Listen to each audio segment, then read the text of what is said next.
Oh shoot! I have two of me on here. That's not good. Go away. There we go. All right. So, when last we left off, Snowflake, the fairy druid, and I actually forgot your character's name. 1 second.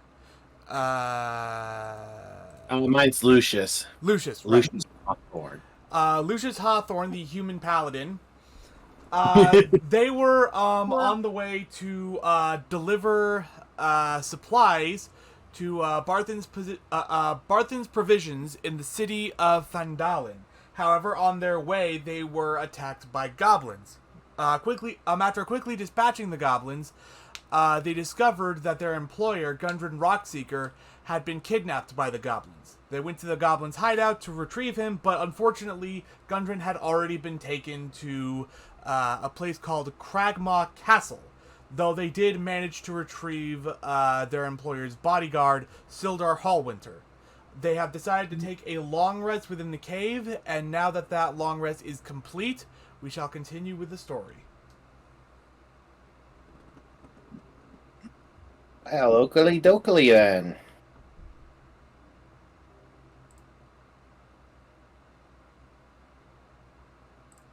Well, I'm not quite sure exactly where they've taken him, but I think it might be an idea to go to where we're supposed to be dropping this stuff off and see if the village knows anything about this place. That's a good idea. Let's go check it out. Okay.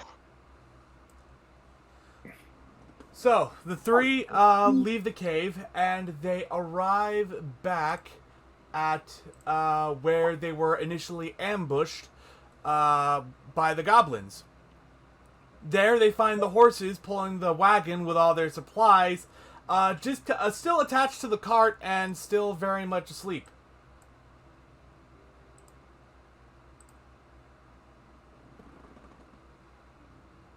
Boop. Alright, Snowflake, let's continue on our way. So as you approach the horses, they kind of wake up and they try to get up before just immediately collapsing. Oh, that's not good. I mean, I'm gonna do a medicine check on. Well, do I have a good medicine? I have a -1. What's your medicine check looking like, Snowflake?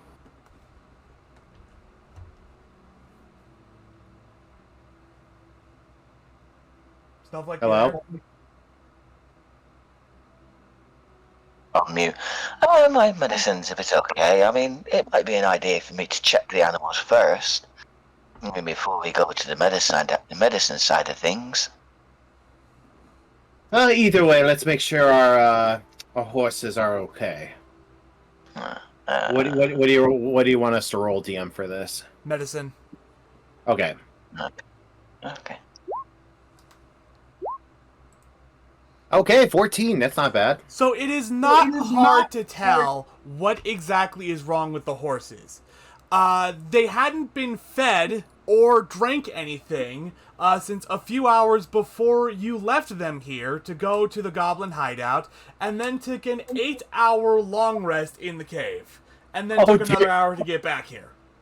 I didn't even think about that. Oh no, the poor horses. You come to the conclusion that just feeding them and getting them some water will likely have them back up in shape in like an hour or so. All right, well, Snowflake, let's, unless we have any provisions we can give them, let's look for something from to eat. Well, I can start by giving them a bit of water. That's a good idea. Let's give them some water. That's absolutely essential right now. So I'm gonna get a bottle of water from my canister, and I'm going to create water. Ooh, you can create water. That's awesome. Okay, so you create the water. Do you like just put it in like the like in the bottle, or do you have a bowl or something? Uh, do we have any way of? I'm gonna I try and dig a little hole. I have a water skin. Yeah, the getting the water isn't a problem. It's where to put it. I'm gonna use my scythe and start to dig a little hole in the ground and just fill that up with the water. Okay. Sounds good. You don't have to roll anything for that. I'm just gonna say that you do it, and like the holes you make are full of water, and the horses immediately start drinking. Okay. You can take a water. You can take the horse to the water. As for as for feeding the horses, I'm gonna say that's gonna be one ration per horse, and you got 2 horses, so that's one ration per horse. All right. Well, we'll have to go into town to get some more provisions. Only have 2 rations on me, so let's get these horses fed though. Oh, don't worry about it. I'll give the rations then if you're on low supply. Up to you, Snowflake. I have no qualms about giving up one of my rations to help our horses, though. I would if I'm gonna pop Druid Craft up and see if there's anything that might be a bit better than the rations. Kind of create some lease or I don't know, some dried up straw. I don't know if it can do dried up straw, but something like that to feed them instead of rations if that works. I'm going to say that it does make some more leafy plants grow in front of them, but it's not going to be enough to make them regain their strength fully. But instead of it being like one ration per horse now, it is now a half ration per horse. Okay, in which case I'm gonna just let them have one of my rations then. All right. And with that, I'm gonna say it takes you like another hour to like feed the horses. You know for them to drink, eat, and then just completely regain their strength. And then you set off for Phandalin. All right, off to Phandalin. I actually figured out how long, how far away Phandalin is. It is about like 9 a.m. ish at around now, and you will reach Phandalin in 8 hours. So you'll arrive there at around 4 p.m. According to the Well, it's going to be a long trip. We should make sure the horses are able to make it. yeah, they'll be able to make it. I'll just say that at this point. Okay. Well, if there's nothing else we need to do, let's head on our way. We're gonna have to make good time to get there early enough. All right. So, 8 hours pass, and you arrive in Phandalin. I actually don't have the city map ready for some reason. Let me just take a brief second to do that. Let me just pull up the... Because I have the file on my computer. I just need to actually put it in Roll20. Okay. Okay, let me see here.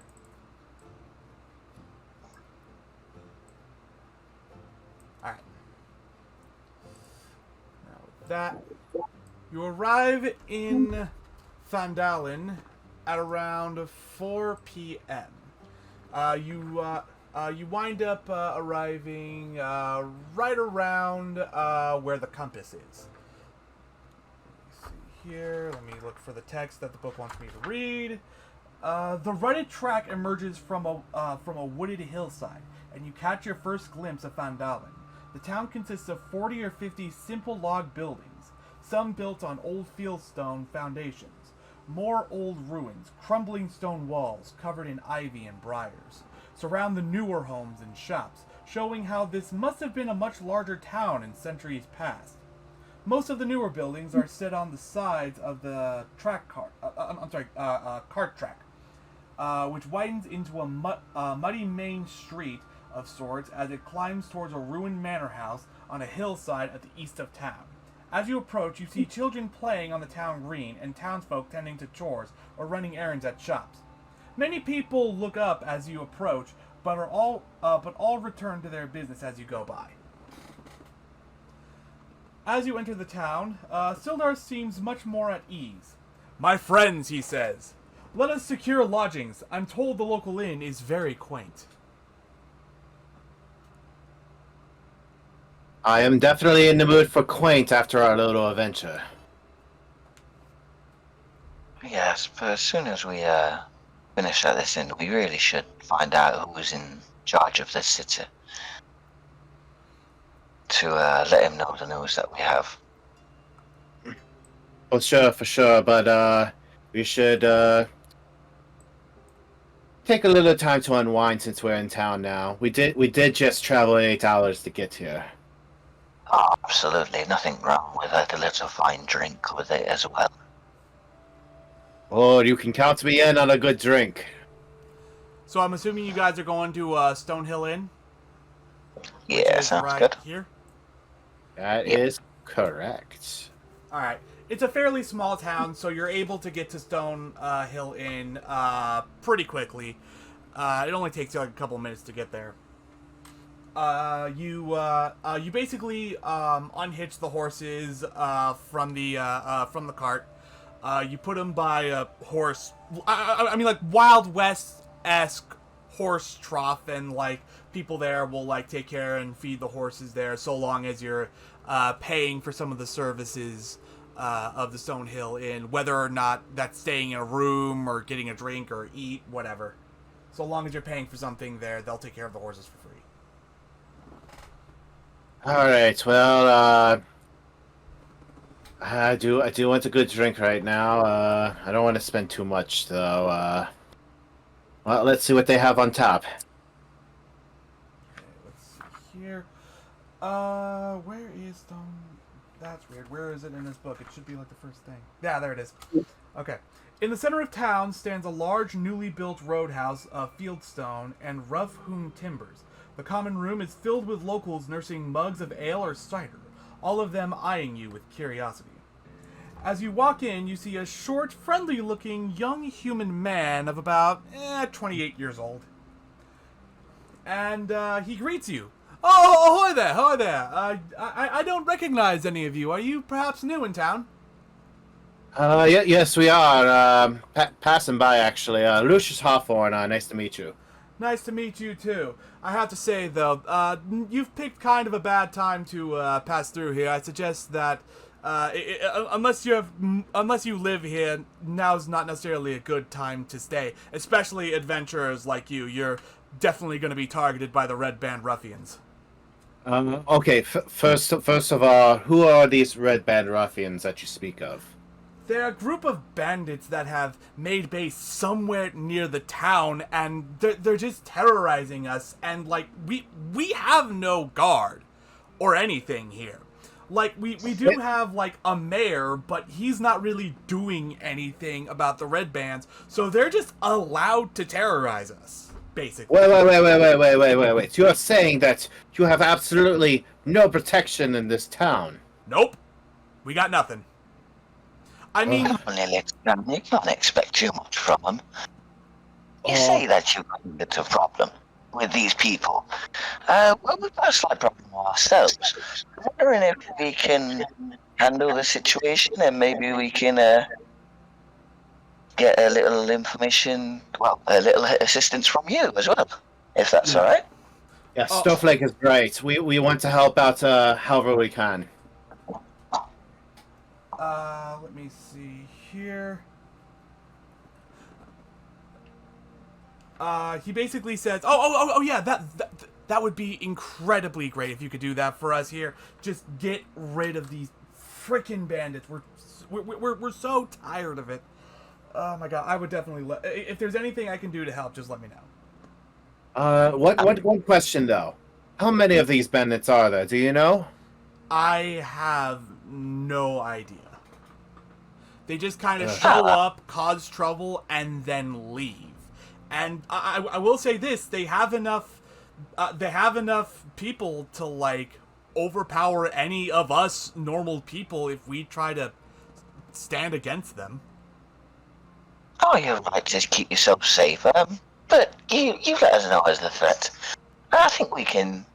I think we might try our best to prevent whatever more chaos from coming to this lands. You said you might be able to help. We're a little bit short for cash, and we're parched. So I'm wondering if the first one's on you. You know what?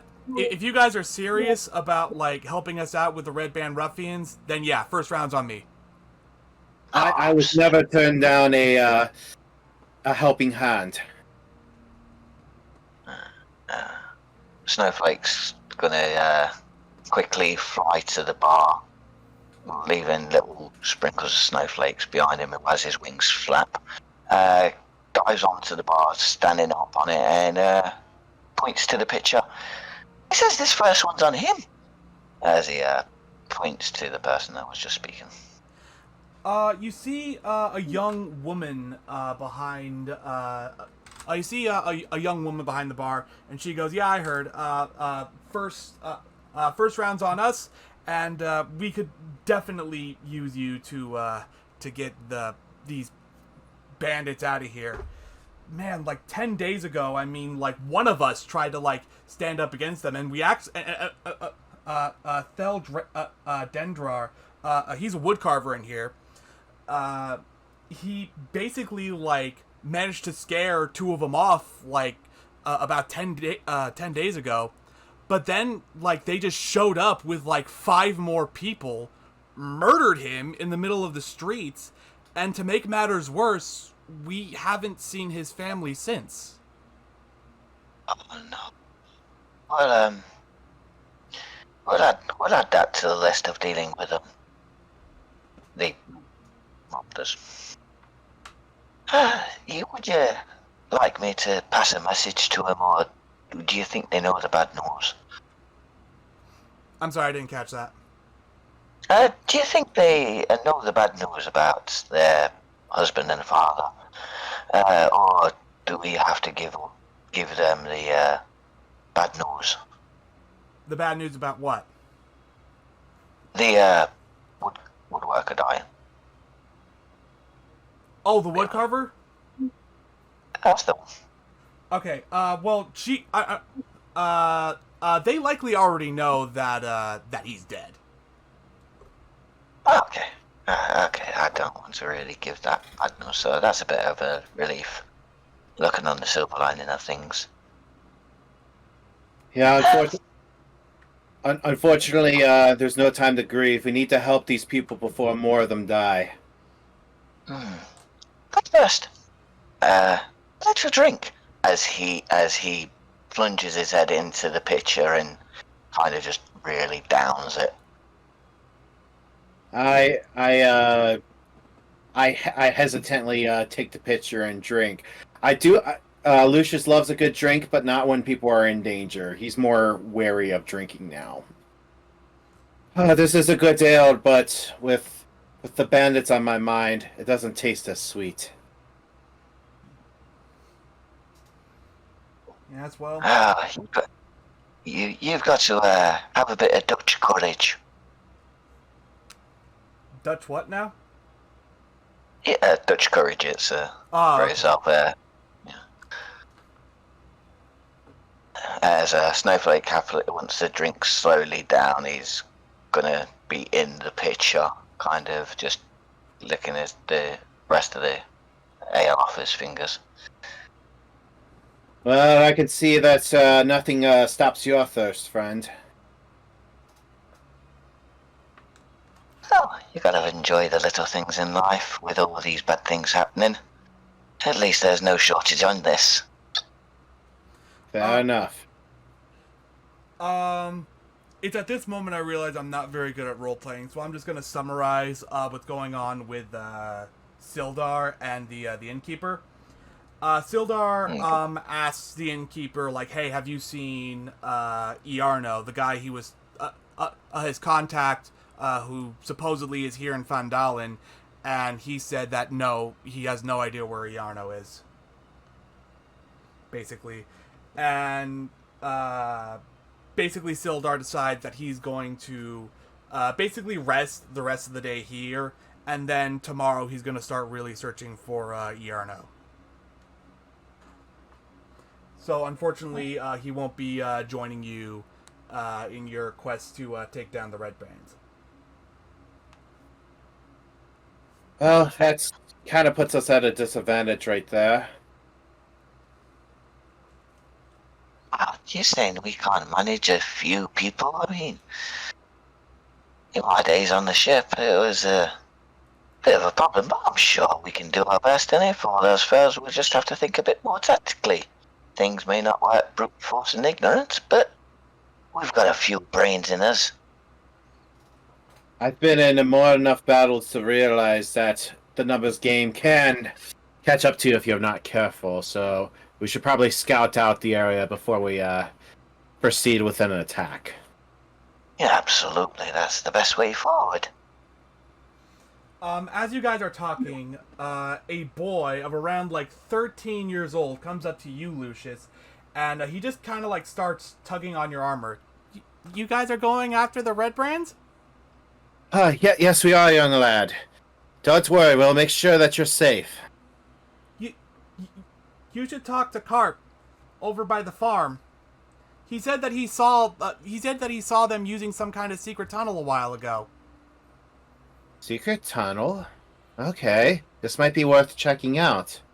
Thank you, young man. No problem. And do me a favor. Kill them all. What? Okay.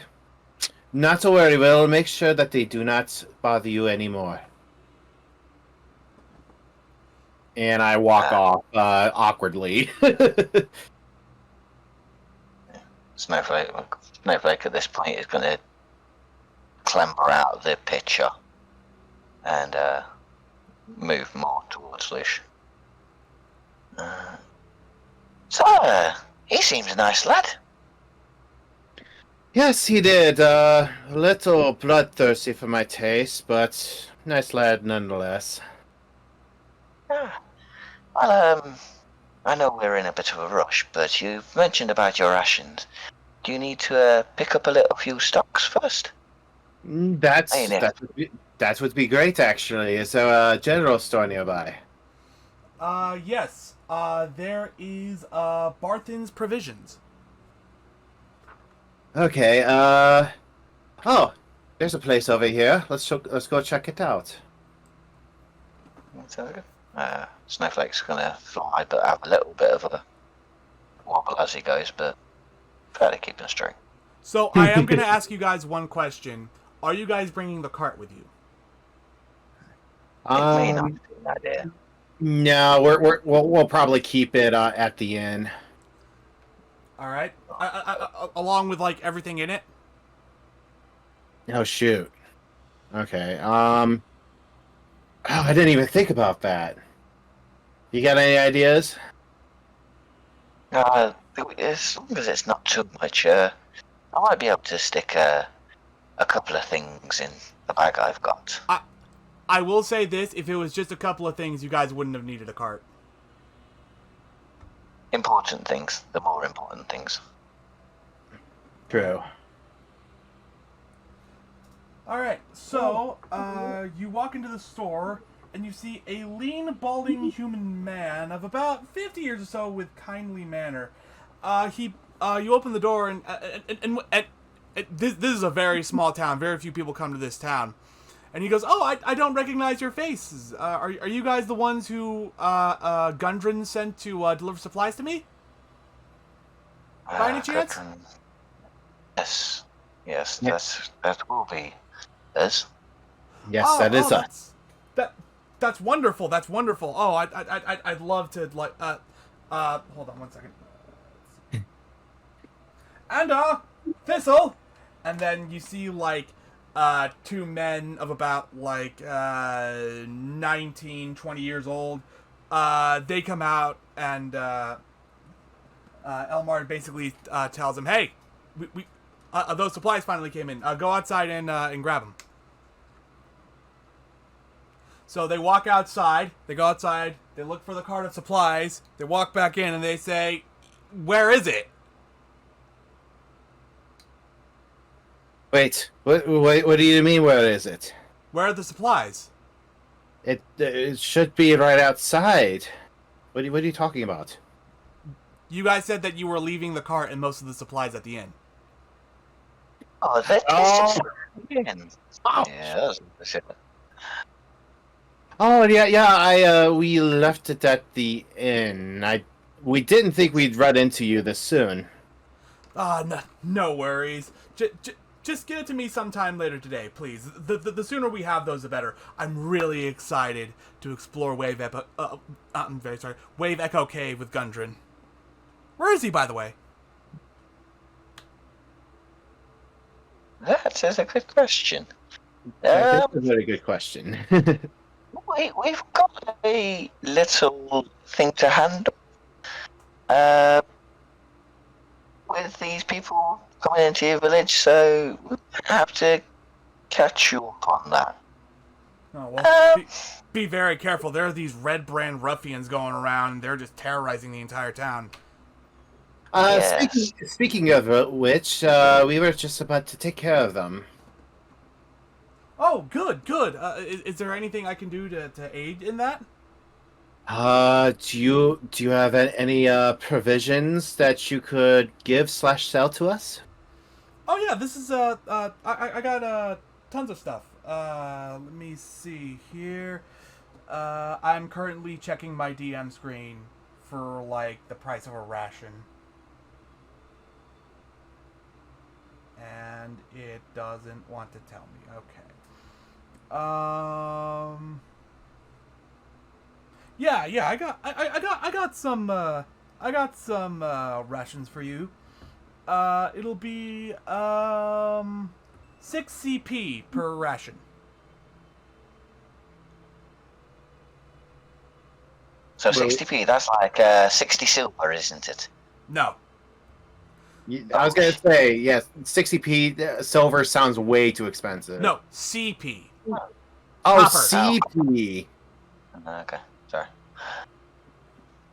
So you said it's 60 CP? No, 6 CP. Oh, it sounded like you said 6T. Sorry. That's my bad. 6 copper pieces, you say? Well, Yes. Fair price if I do say so myself. it is a very fair price.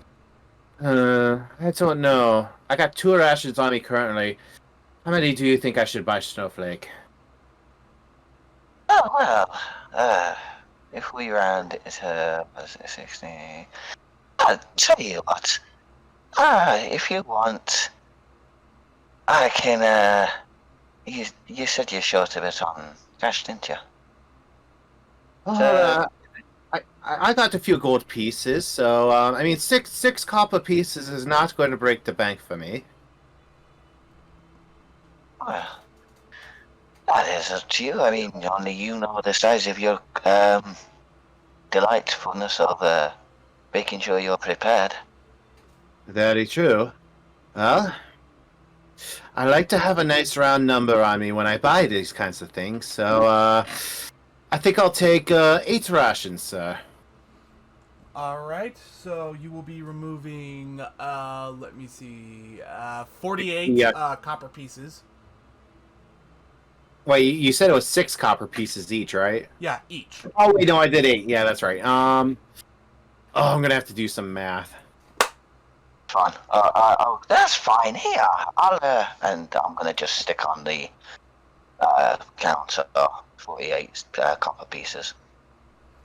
Snowflake, you don't have to do this.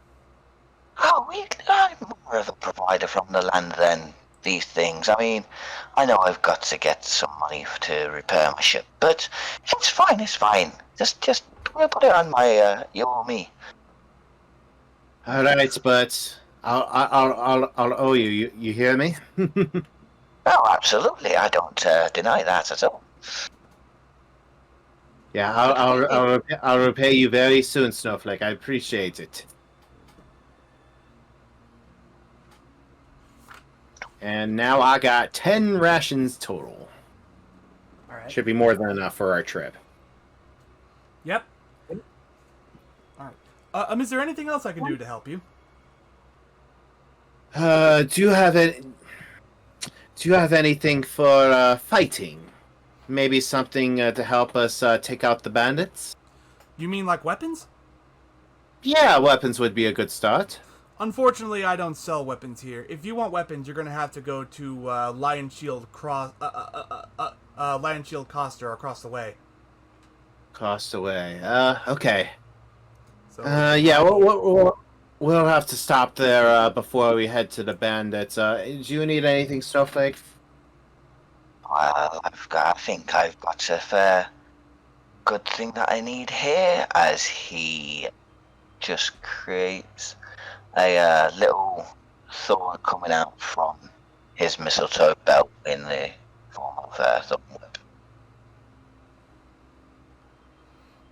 All right. Well, If you feel you need to, then I'm happy to help along just in case there's any problem. I think it seems a nice village and all, but yeah, things happen. yes, very true. Let's go check out this lion shield that this shopkeeper was talking about.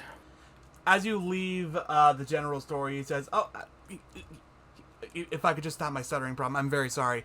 As you leave the store, he basically says, "Good day to you, and don't forget to deliver those supplies." Not to worry, we'll be back to deliver those prize. You have my word. And you guys head over to Lion Shield Coster next. Yes, sir. All right.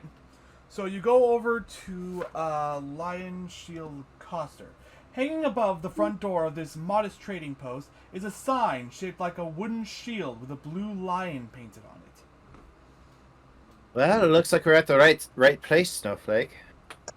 Oh, very fancy. You walk in and you see a human woman who looks to be about 35 years old. She looks at you and goes, "What do you want?" Well, that's certainly a warm welcome. We're just want to see your wares. You can't just go on that kind of thing. I'm sorry, he's new to town. Would you happen to have some things that can hack / probably defend and things like that? Then I'll be in the back room, but I'm going to have to accompany you back there. Oh, not a problem. It's just such fine charm. Could never go amiss. Alright. So she leads you into the back room, and you see, like, there's not really, like, any kind of display for any of these weapons or armors. They're just kind of there. I'm not a big fan of the presentation here, Snowflake. Oh, don't worry, I don't like this place for how much metal's here. I enjoy the presence of metal, but as long as it's taken care of. Yeah, well, when it comes to weapons, they're not designed to look pretty. They're designed to work. I mean, fair enough. What do you have? Do any of you guys have the player handbook on you? Yes. If you go I to do. page And- 149, basically, she has most of the stuff there, with some exceptions. Let me see. I was gonna say I don't have a player's handbook handy. Okay, so we've got simple weapons, which is clubs, daggers, great clubs, hand axe, javelins, light hammer, mace, quarterstaff, sickle, spear. Simple range weapons like crossbows, darts, short bows, slings. Martial weapons, which is battle axe, flail, glaive, great axe, great sword, halberd. Doubt she's going to have a lance, longsword, maul, morning star, pike, rapier, scimitar, short sword. Doubtful with a trident. War pick, war hammer, whip, and then the range ones, which is blowgun, crossbow, hand, crossbow heavy, longbow, and net. But again, I will take a picture of the table I found in the player's handbook and post it to the Discord. Okay. Go for it. I'm going to say that the rule is that anything that is 20 GP or more expensive, she's not going to have. Okay, fair enough. I only have 15 gold pieces on me, so. Let's see. Discord. so 1, 2, 3, 4, 5, 6. Did you have anything in mind? Well, my battle axe has been coming in very handy, and I do have a nice shield. What would complete the regalia? Maybe a upgrade from my chainmail. Plate mail. Doubtful with plate mail. That's going to be quite. So plate mail. I am going to say that she doesn't have. She doesn't. I mean, basically, any kind of weapons or armor that is 20 GP or more, she doesn't have. Basically, your chainmail armor is more expensive than the stuff.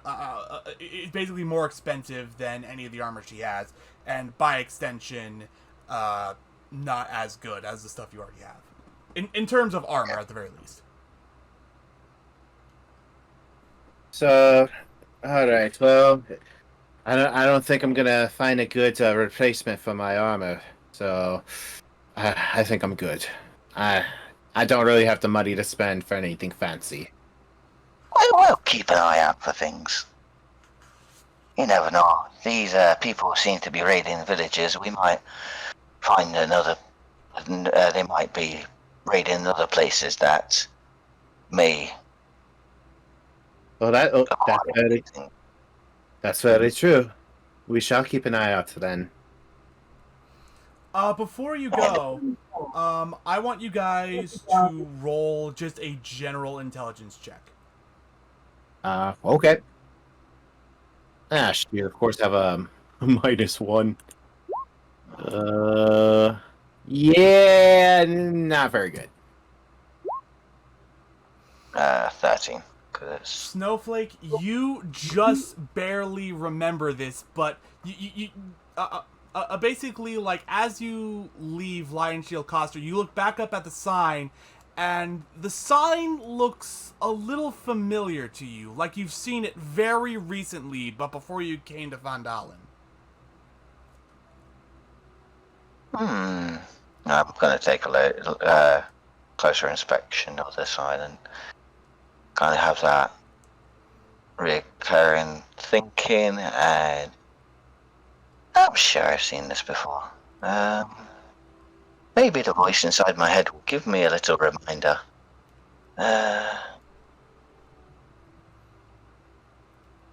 What the hell do I remember about this? This emblem.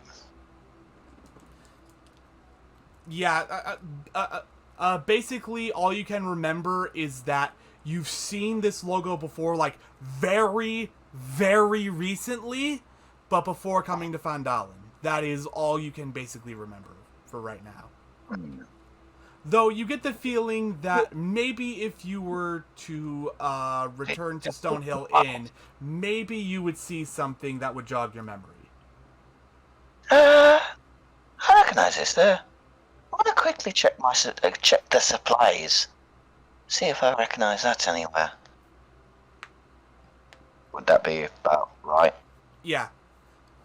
So go. you guys head back to Stonehill Inn, and I want you both to make a perception check.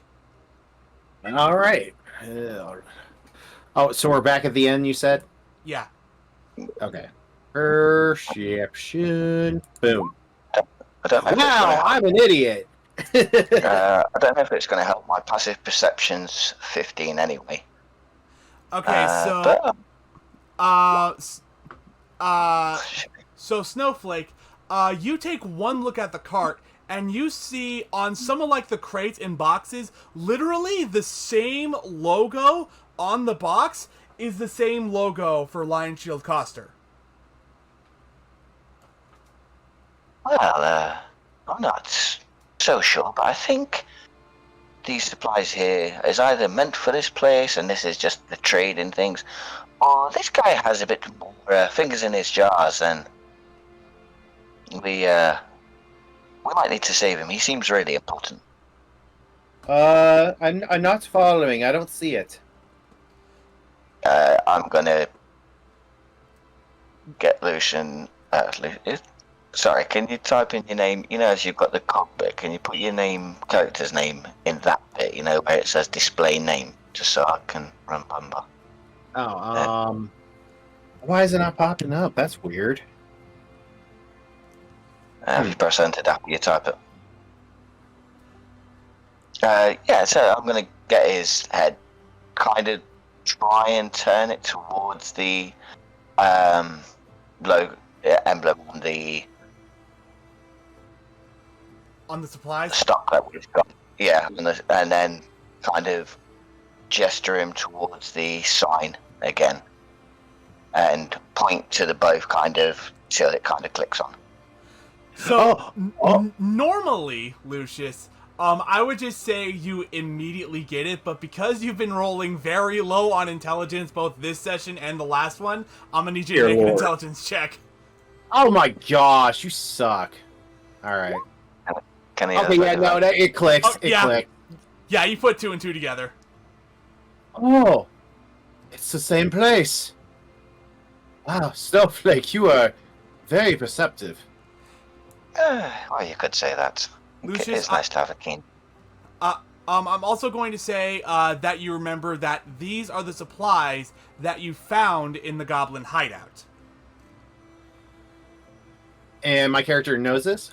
Yeah. I mean, I'd imagine as such because you carried them out of the hideout. Okay, so would my character be piecing this together? Like, there's some kind of correlation? Yeah. Wait, Snowflake, this is very weird. So, if we got these from the goblins, then... Something fishy is going on here. Do you want me to just spell it out for you guys? No, we'll go click on eventually. We'll get to it. It's part of the inside of it. Yeah, I didn't want to be explicit, be like, oh, he knows right away, because... Yeah. Like, he has a feeling, but he's not quite getting it. Okay. Yeah, we'll give it a little time to see if anything, see if there's any other clues, or see if something that when the penny drops with it. So, we'll take a think about it. But meanwhile, we've got to go to the farm, I think. We said you've got everything you feel that you need. Yeah. I couldn't find any improvements to my my gear, so I'm all ready to go. Alright, just wait 1 second. I want to quickly dive into the provision. So, and just to shortcut, I want to quickly buy some torches for Lucian. And the torches are. Give me a second. I'll let him. You sit and think about this whole thing with the supplies and things like that, because you had more of a look from torches. Torches are 1 copper piece each. So I'm gonna bring him as best as I can 2 to 3 torches, 3 torches. They're 1 copper piece each. All right. Oh, there only one. Uh, Okay. You buy Yeah. 3 torches. Yeah. Oh, and the Russians, we got a bargain on there, 5 silver each. Right, so, yeah, so, here's something that might help you.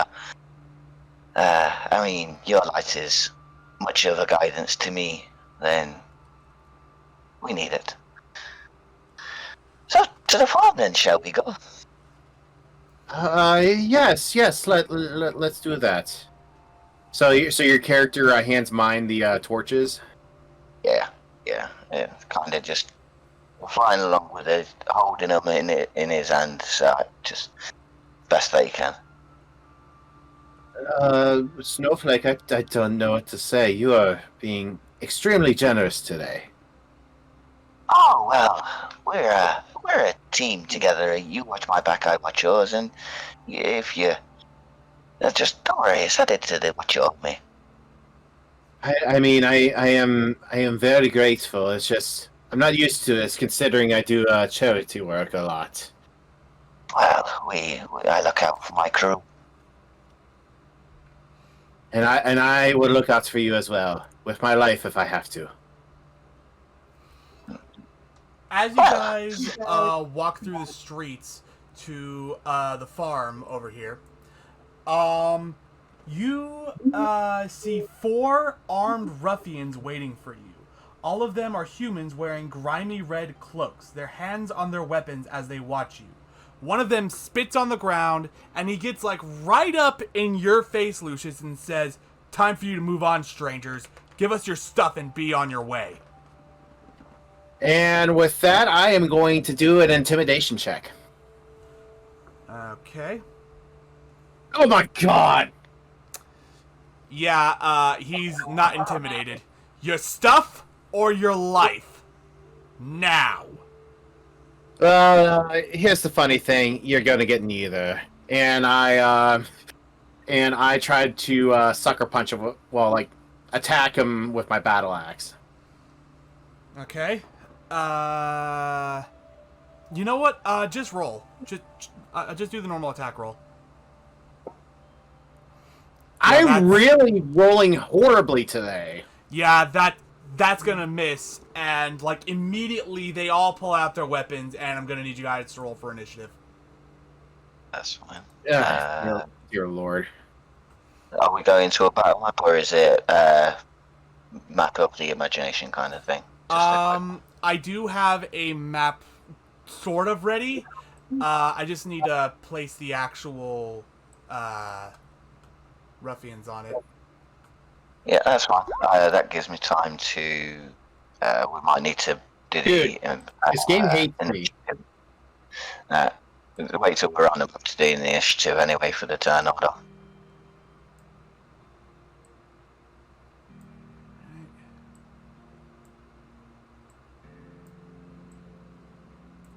It's not correct. Sheesh, man. That I was rolling so horribly. This game's sucking today. My advice: you might need to talk to your deity. It's he or she's not being so kind to you. No, the gods are frowning upon me today.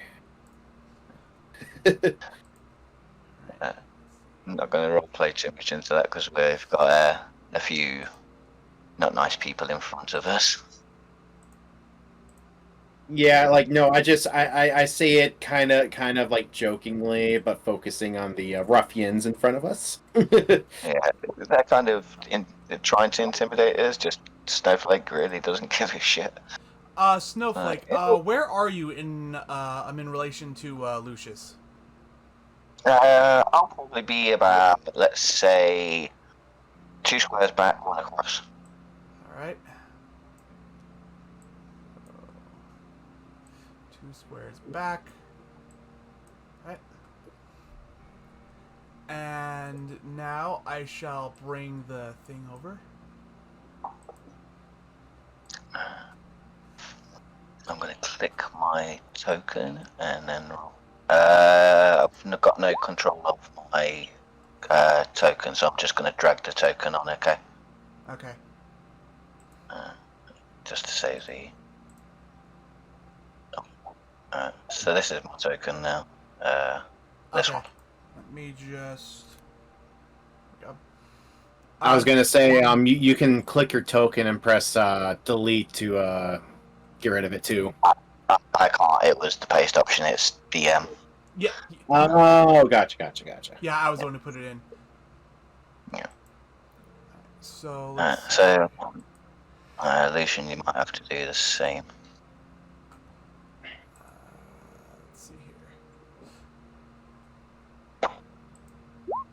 Oh yeah, I can't move my token. Okay. Let me. There you go.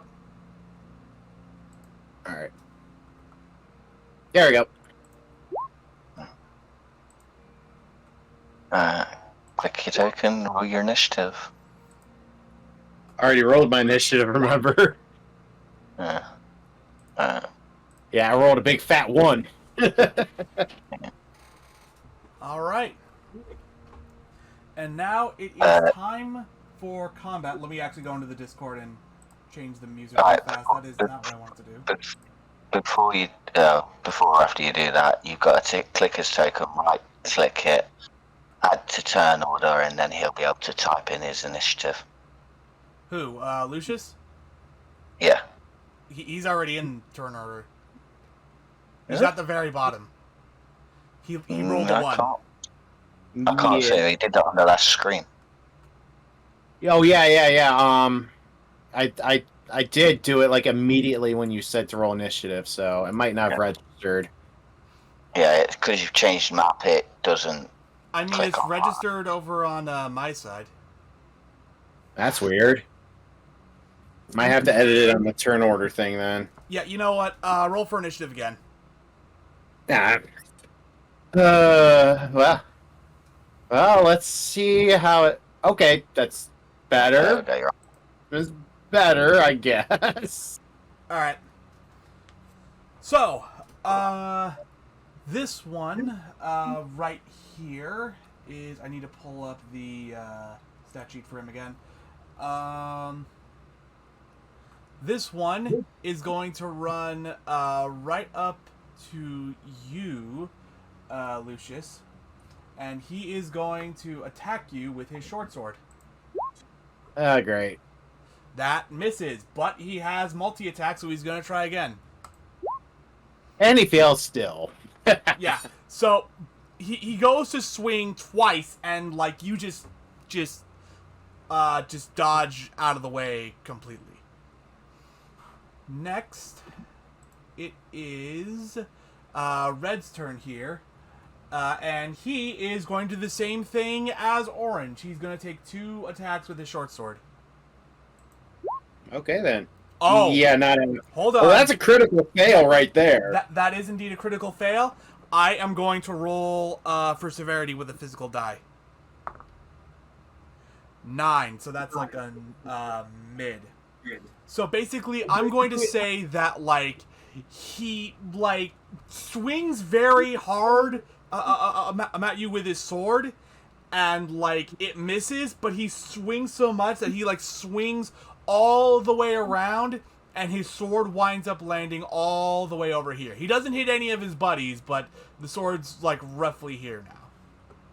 In fact, let me just put something there real fast. Let me just... There.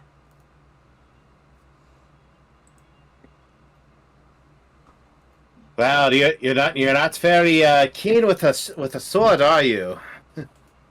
Alright, Snowflake, it is now your turn. Yeah. And I'm going to fly over a bit more to him. And these two... I'm not sure if casting range. And I'm going to do Earth Tremor.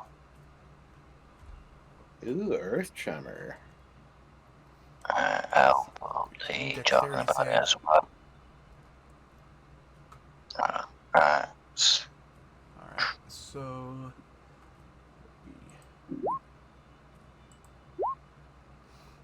So Alright. one saves, one doesn't, and the one that doesn't save gets 4 damage. Okay. Let me just read this real fast. It takes 1d6. Okay. So the one who succeeded doesn't take any damage, right? Yep. Okay. I think I've actually done that wrong. I think it's a raid. Yeah, anyway, that's... Okay. And now... Oh no, the ground isn't loose, is it? Would you say these cobblestones are a bit kind of loose? No. No. I wouldn't say they're loose. Okay. And that'll be my turn. Alright. Now it is this guy's turn. And This guy, he has no name. Blue. Hey, gonna only come up my to friend can call me Lou. And he is going to take a swing at you with his short sword. 16. Does that hit? Yep. Alright, and for some reason, it goes. That's 4 damage. Yep. And because of multi-attack, he is going to try that again. 6. I'm assuming that doesn't hit. It misses. Okay. Yeah, so on the first swing, he like goes at you and like kind of cuts your skin a little bit, which causes the 4 damage. But then like because you're so small, he just completely whiffs the second one. It's a miracle he hit you the first time at all. And with that, Lucius, it is now your turn. All right, well, all right, which one of you ruffians wants my battle axe first? Anyone? Anyone? I'm talking to them. Or either of them answering? This guy right here goes, "Oh please, there's 4 of us and 2 of you. There's no way you can take all of us." Well, guess what, lad? You're first. And that's a 19 to Yeah, hit. that hits. Oh, yeah. Okay. 11 points of slashing. Alright, so let me just write that down. So, basically, you like, again, you basically like embed your axe into this dude's shoulder. Immediately he looks at it and he's just thinking to himself, I shouldn't have said that. Yeah. Should have warned you. Alright. Anything else, or is that your turn? I don't know if my character has, like, 2 strikes or if it's just 1. Let me take a look at your character sheet. Can be if we're on the level. That'll be. I think I might just have 1. Yeah, you might. Have you got action surge yet? I think I do have Paladin, no. I mean, I could do something for a bonus action. Let me see. Well, I will do for my bonus action I will cast you know what? I'll do it. I'll cast Shield of Faith on Snowflake. That'll give you a +2 to your AC. Is that a concentration or? Yeah, it's a concentration. It's up to 10 minutes. Okay.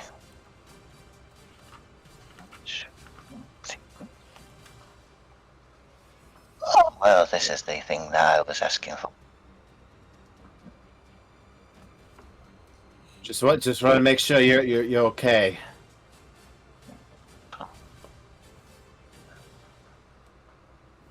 Alright, and with that, your turn ends, and it is now Orange's turn again, which is weird. Okay, I see what I did. Alright. Well, Orange is just gonna get another turn. Alright, he is going to try to attack you again with his short sword. Does that hit? Unfortunately, it does. Alright, and that does 8 damage. Ugh, 8 piercing. Jeez. All right. Yep. that hurt quite a bit. Alright. And he's just gonna look at you and he's gonna go, "That was for the axe." Next, it is Greenie's turn. He's gonna move over here to you, Snowflake, and he's gonna take a swing at you with his short sword. I'm guessing Oh, that doesn't should hit. not be hitting. Yeah. Again, Snowflake, you're just too small. It's like you chose Odd Job in GoldenEye. Oh man. And with that, his turn is over, and it comes back to Red here. So that's not right. Hold on. Let's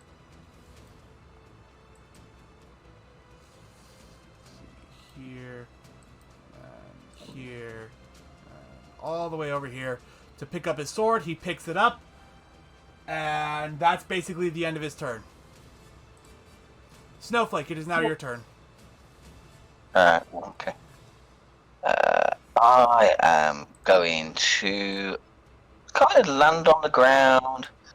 I'm going to creak my little neck a little bit, and I'm going to start morphing into a wolf. Into a wolf, okay. Yeah. Wait, what? Oh, that's so cool. So there we are.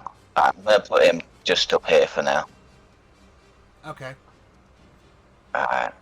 And now I'm going to... That was an action to do that, I think.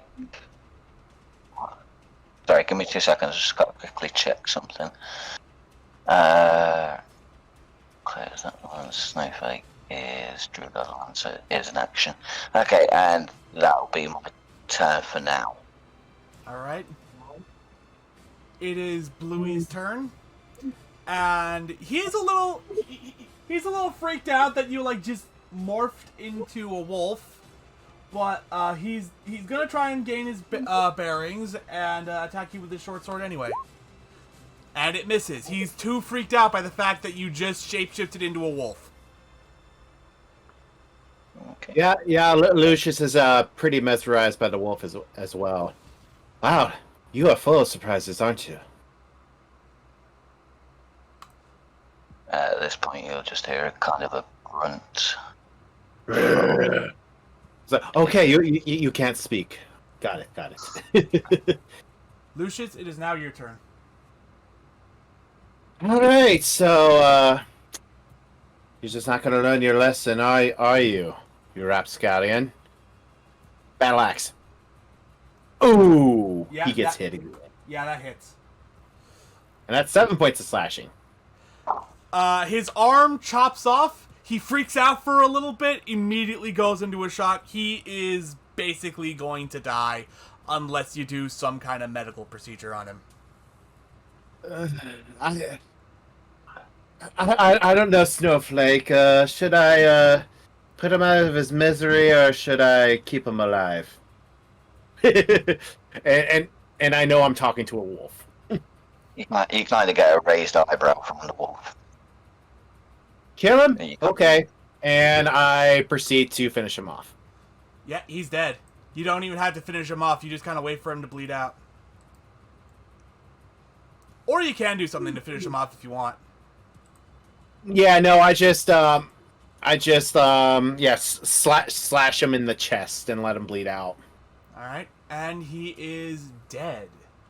Now, And I give a thumbs up to Snowflake, who's a wolf right now. It is now Greenie's turn, and he is going to come over to you And he is going to try and go at you with his own short sword. Very angry that you just killed one of his friends. Does a 16 Oh, hit? you want some? No, it does not. So, because it's like such a high roll, I'm going to say that it just that it does hit the armor, but not in a place or hard enough to cause any damage. Look, I understand you're angry about your friend, but he's not coming back. He's with the gods now. So, what was with the intelligence roll? Sorry, I accidentally clicked when I was meant to edit. Okay. Alright, and it is now Red's turn. He is going to come all the way over here to use Snowflake, and he is going to attack you with his short sword. That's... Does that hit? 1 second. What number was it? 11. It misses. It misses. Alright. Yeah. So, while you are bigger as a wolf, you're still fairly short. So, again, he just misses, goes right over your head. And it is now your turn, Snowflake. Alright, so I'm going to... Oh shit, I'll just tell you fucked up the screen. Alright, yeah, I'm gonna just bite the one in... I'm gonna bite blue. You're gonna bite blue? Yep. I don't know if that's came up on the... 1 second. That hits. Oh, excellent. Just what I wanted.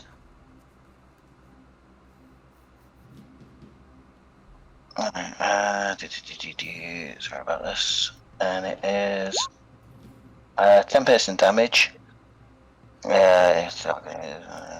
You must make a DC saving throw, and if it's below 11, you're prone. Alright. He succeeds. Okay, yep.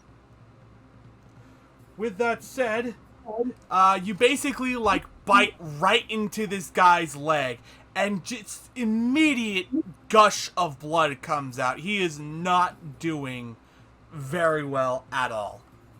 Ugh. Looks like it's getting a little messy over there. Is there anything else you want to do in your turn, or?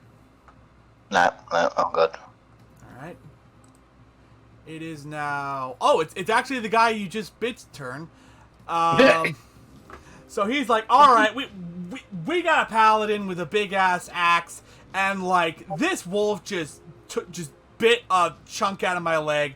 I am getting out of here, and basically he's going to go all the way over... Okay, that's not where he's going. That's where he's going. Attack of opportunity. Oh, right. Attack of opportunity.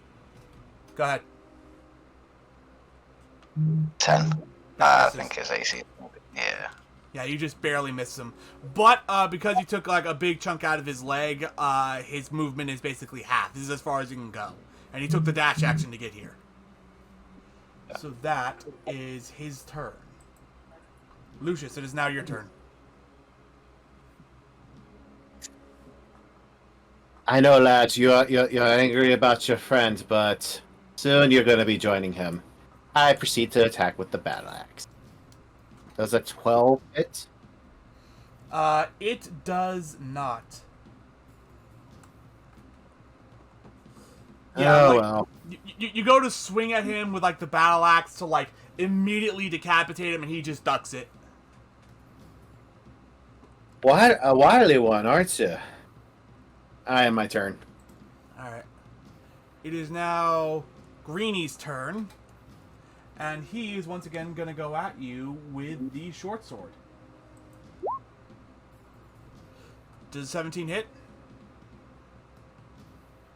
For me? Yeah. Nope, it does not. Just barely misses. Alright. Once again, it like just plinks off the armor. And that's basically it for him. Nice. It is now Red's turn, and Red is once again going to take a swing at the doggo with his sword. Does a 15 hit? Yes. Meet it to beat it. Are you adding in that +2 I gave you? That was. Okay. I say meet it to beat it. 5 Gotcha. damage. 5 damage, okay. Alright, the wolf's still up. Alright. It is now your turn, Snowflake. Alright. Well, I'm not going to chase the blue because that's just... He's running. I'm happy to... So I'm going to turn towards the red and take a snap at him. Alright. Oh! Okay. So, now, I'm gonna open up my other browser, and I'm gonna have to check the rule. That is not what I wanted to do. I'm gonna have to check what the in-game rules are for critical damage. I can roll, because I think I've got an auto roll on the... I will say this, though. Roll another d20. Okay. Just as it is. Yeah, Move just and turn straight on, d20. 19. Ooh. Okay, I'm gonna say that's just enough that whatever damage you would normally do with a critical hit, it is now doubled. Yeah, I've got the 4 plus 6. The 6 is the crit. So I would have done 4 damage plus the crit, which would have rolled a 6. But if you want to do the double, I don't know how you want to play that. I'd be honest, I've set roll 20 to do auto crits. Yeah. Okay. So, I literally, like, just came up with this, like, homebrew rule after, like, hearing it from, like, another YouTube video, in between this session and the last session.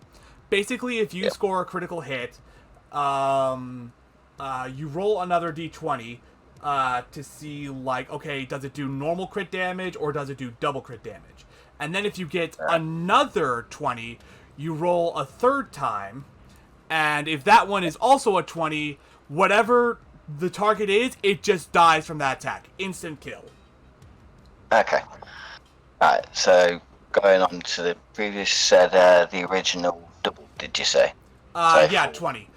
Regardless, this guy's dead. You literally bite him in half. Okay. Well then. Alright. It is now Bluey's turn, and he is just going to... He's just gonna keep on running. And I accidentally took him out of turn order. But that's okay. Lucius, it is now your turn. Alright, well. Greeny's gonna get axed again. And not a question. And not with a question. 16. That hits. That hits. And it's 9 points of slashing damage. Off with his head. Alright. Well, looks like you finally joined your friends in the afterlife. Alright. Snowflake. This guy hasn't completely retreated the map yet. If you want to go after him, you can. Okay, so let me just check my movement. So 4A plus. Okay. Yeah, I'm gonna run, dash towards him.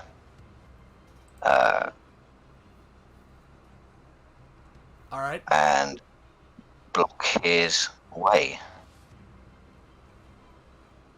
I So- should have acted that slightly off my, but yeah, I'll kind of be in front of him. So, the second you get in front of him, he just kind of stops, puts his hand up, and yells, I surrender, don't hurt me!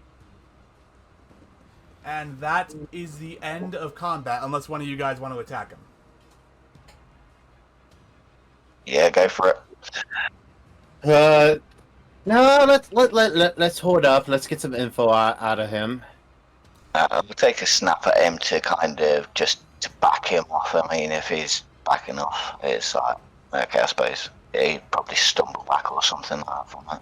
Yeah, like you go to take a snap at him and he just jumps back. Yep.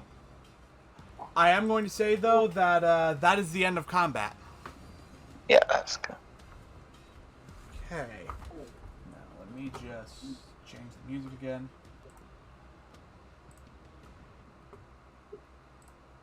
Alright. So, Bluey here has surrendered. What do you guys want to do with him? Well, I'm going to start questioning him. Well, I better get to him first. It looks like his marker's all the way up here. I'm going to also drag myself back on the map.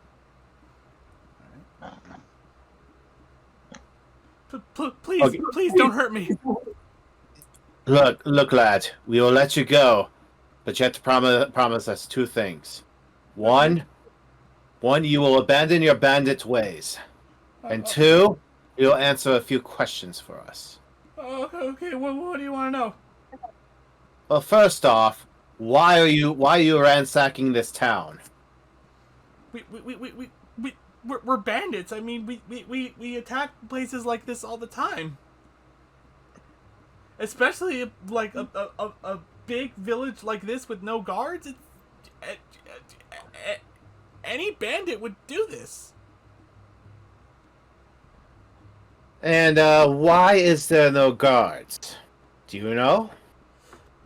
The village is just not considered important enough to have one. It's not part of any kind of larger kingdom or country or nation or anything. It's just its own independent little village out in the middle of nowhere. So tell me then, do you think it's right to attack an unarmed village just to get the riches? And I show him my bloody battle axe and put it right to his neck. No, sir, I swear, I don't. He starts crying. Yeah, that's what I thought. Now tell me, how many of you are there? I'm actually gonna have to go through the book to figure that out. Actually, you know what? Hold on. I'm actually gonna do this, and it'll speed things up a little bit. Let's see. 1, 2, 5. Come on, roll 20. Work with me here.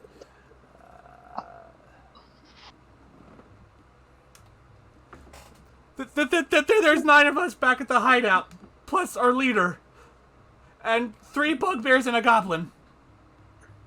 Oh, so we're going up against quite a group, Snowflake.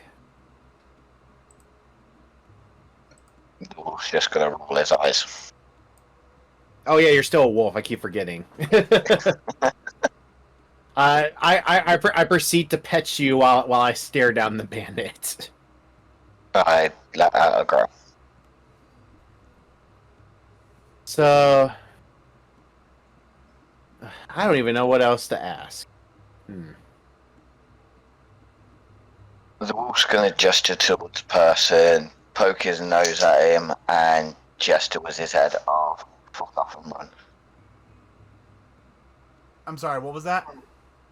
The wolf's just going to poke his nose to the person and gesture with his head up, swaying it to one side of like the fuck off and run. With a So you're basically telling him to fuck off, right? yeah, and the. All right. So, I see that, and yeah, I motion to him. Now leave. I don't want to ever see your face again. Do you understand? yes, I understand, sir. I won't ever be back in this village. And he gets up and just kind of limps away. You better be limping faster. He starts limping a little bit faster.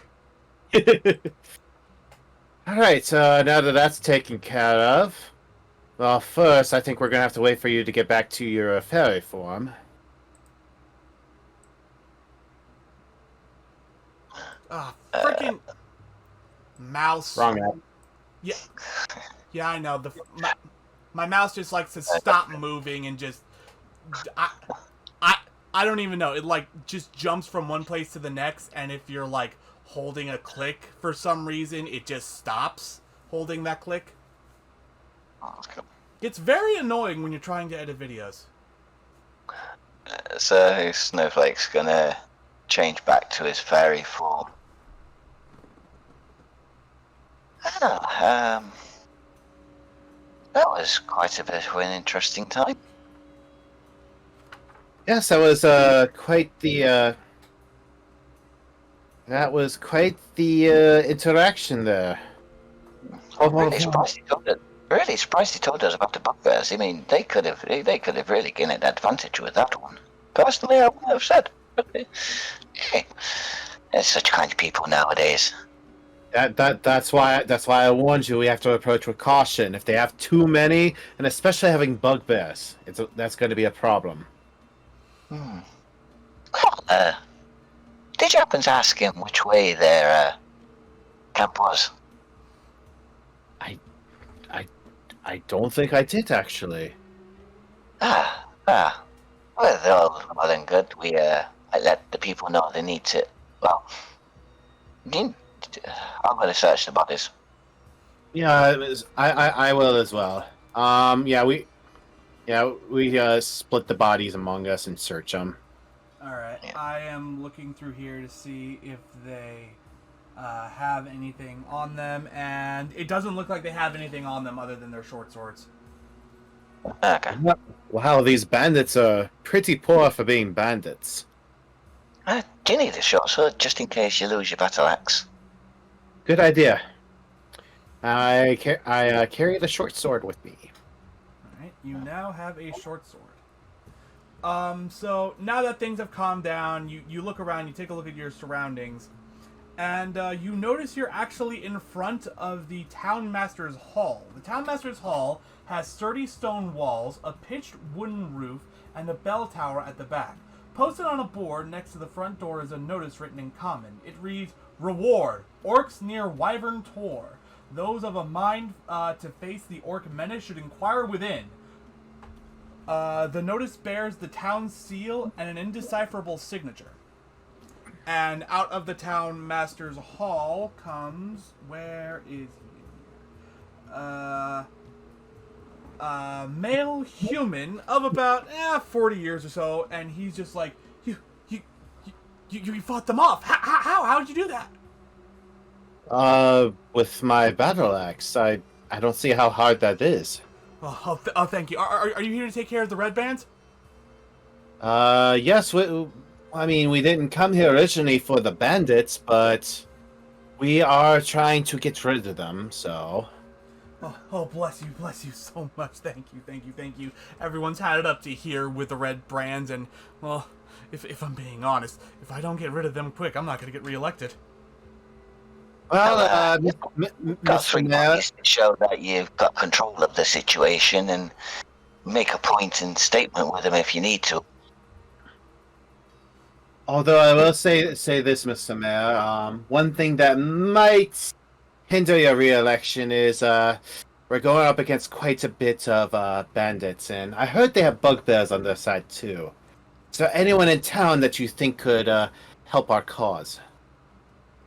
Let me think for a little bit, and I'm actually going to look through the book for a little bit to see if there is anyone who can actually help in a battle. I don't think we need to really pester these village folk. I mean, they've got enough to handle. I mean, they've already had one loss. I ain't going to hold up Lucian's in case of, as best as I can. I mean, strength ain't really helping, and just kind of pat your bicep with it. You're a strong lad, you can do this. I mean, we've managed to do that without any problems. We don't want to take any more risk of other people's lives. I do understand that, though, but we have to think of our own. I mean, 10 bandits, 3 bugbears against the 2 of us? That's an unfair advantage on their side. Aye, we've took on more than them with the goblins. Didn't you see how we handled that so well? Yes, but what if they gang up on us all at once? Is all I'm saying.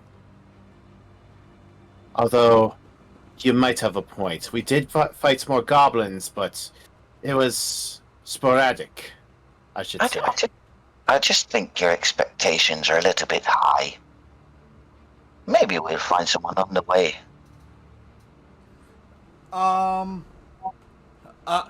The mayor basically speaks up. The only person I can think of who could help you is Darren Edermath, but even then, I'm not entirely sure he would help you because like he was an adventurer like you two here, but he's retired. He's very old. Well, it's definitely worth a try. I mean, three's better than two. Oh, okay, let me see here. He's at Edermath Orchard. I'm sorry, Edermath Orchard, which is right here. All right, well, let's head over to the orchard. Let's see if you'll help us out. Snowflake will just tag along with. Yeah, sure. That's your idea.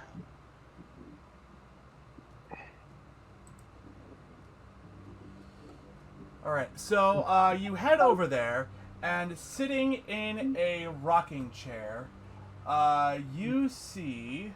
Let me just look for the image to perfectly describe this.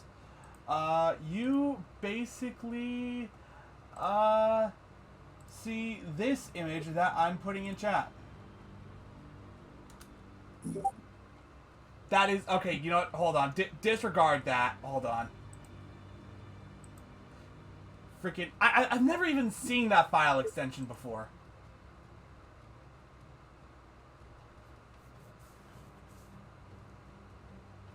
You know what? Whatever. Sitting in a rocking chair, rocking back and forth, you see a comically old man. Comically old.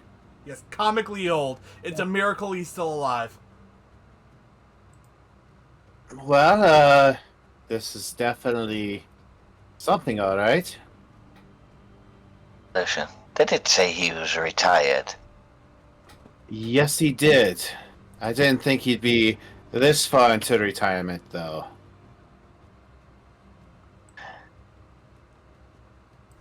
Would you like to get another drink just to give yourself a bit more bravery in a nice way?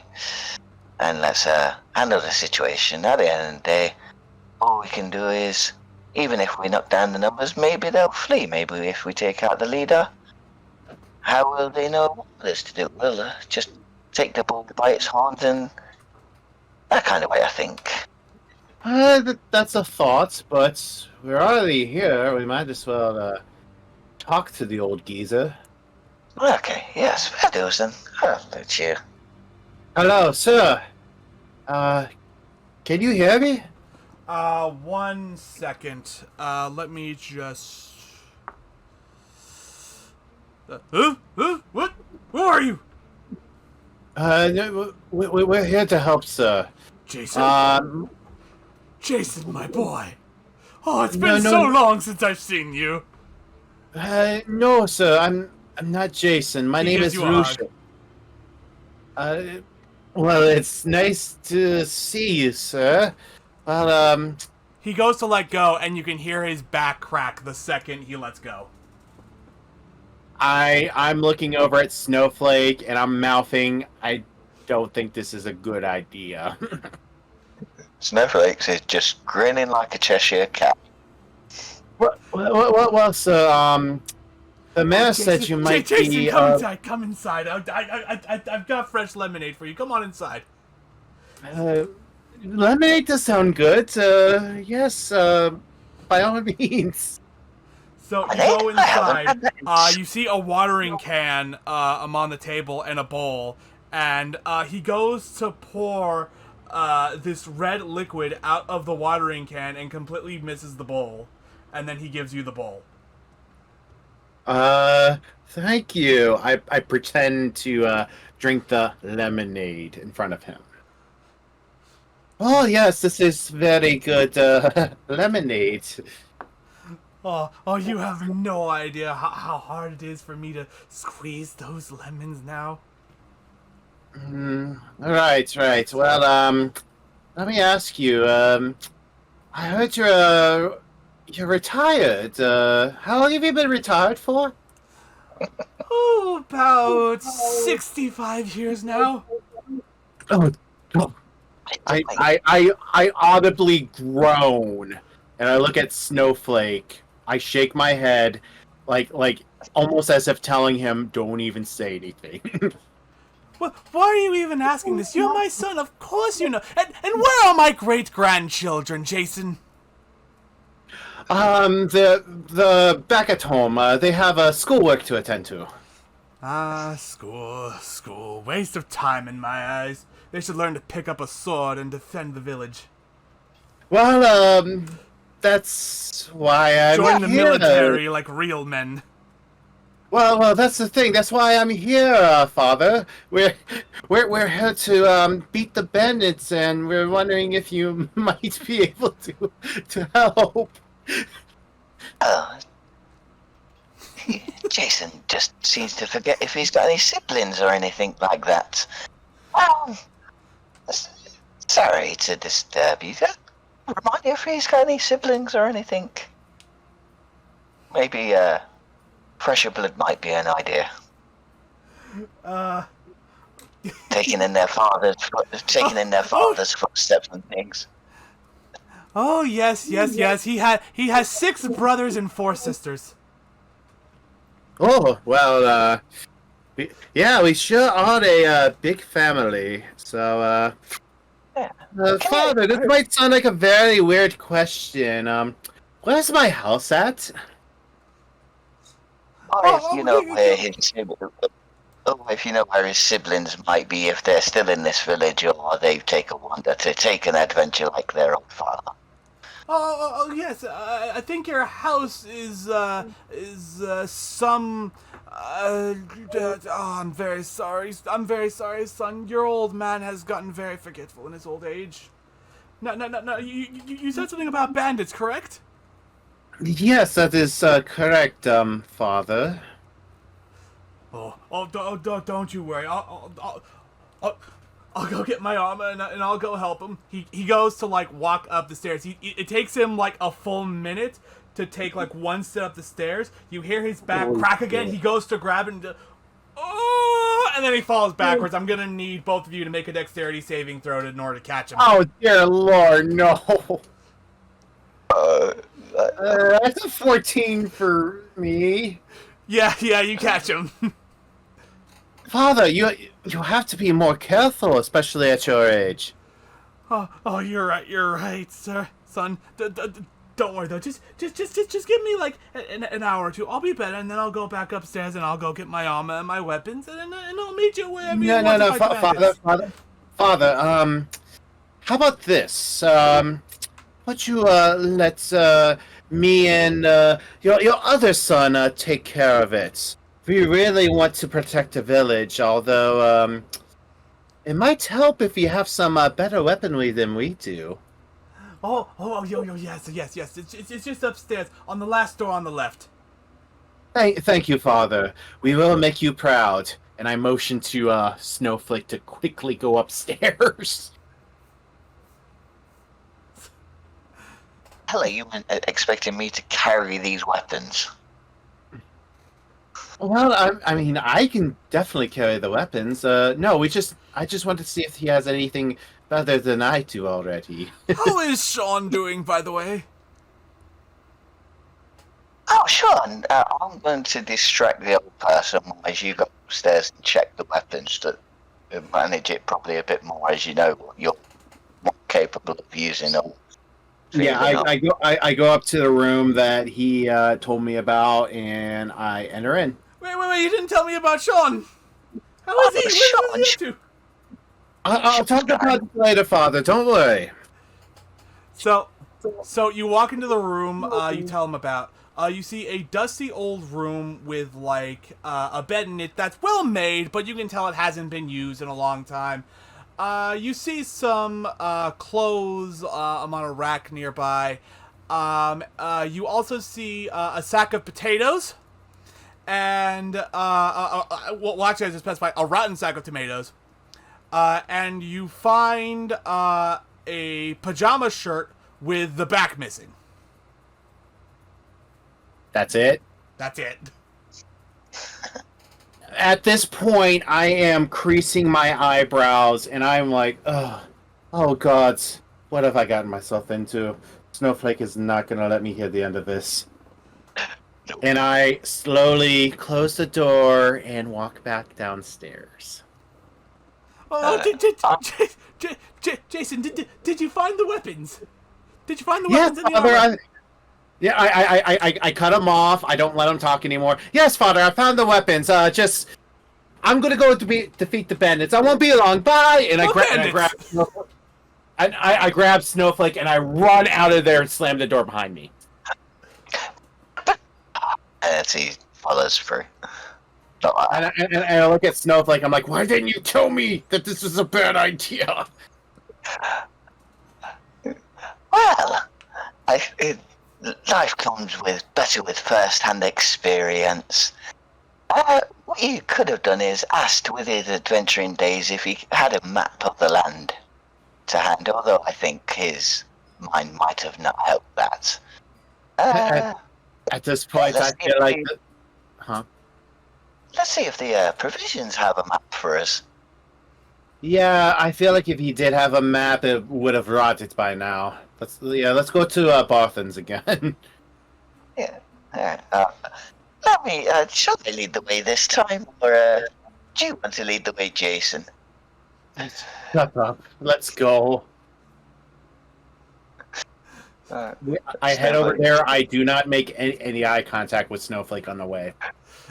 Snowflake is just chuckling away, flying in a bemused way. Not bemused, amused. My bad. All right, so you head there so you head there and you request to buy a map of the town. Yeah. Yes, but the shopkeeper sees how dejected I am. I don't know if he wants to say anything.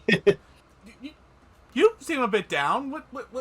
What's wrong? Did the band No, nothing's wrong. Everything is just... Did the bandits get my supplies? Oh, Jason seems fine. He's just seen an old family member that he hasn't seen in so long. It's so forgetful of all the things that has happened. Yes, I grab Snowflake. Yes, Jason is an old pet's name from my father. And it's an inside family joke. I'd rather not talk about it. Oh, I see. Well, how can I help you, Jason? He like ribs you in the. I'm in the ribs. I clutch my battle axe as he says that, and I'm like, yes, we're looking for a map of so we can possibly find these bandits. Oh yes. Would you like a map of the town or a map of the general area? I would say general area. All right. So I am going to Google the map for this, and I'm gonna send it to you guys on Discord. Okay. As for the price, I'm gonna say 1 silver. All right. Well, I'll pay for it this time, Snowflake. And I hand him a piece of gold to pay for it. Wow, generous. Yeah, I think I've had more than enough of your generosity today, Snowflake. I'm currently looking for a version of the map that doesn't spoil the location of stuff we're going to be seeing in like future encounters. And I am struggling to find it. If all else fails, I've got one on paper, because I've got the essential kit. Okay. So if you want me to get that, I can do a bit of referencing without no spoilers from there. Yeah, sure, that works. Okay. Give me 2 seconds. I'll let Lucian / Jason do a bit of improv as I find that out.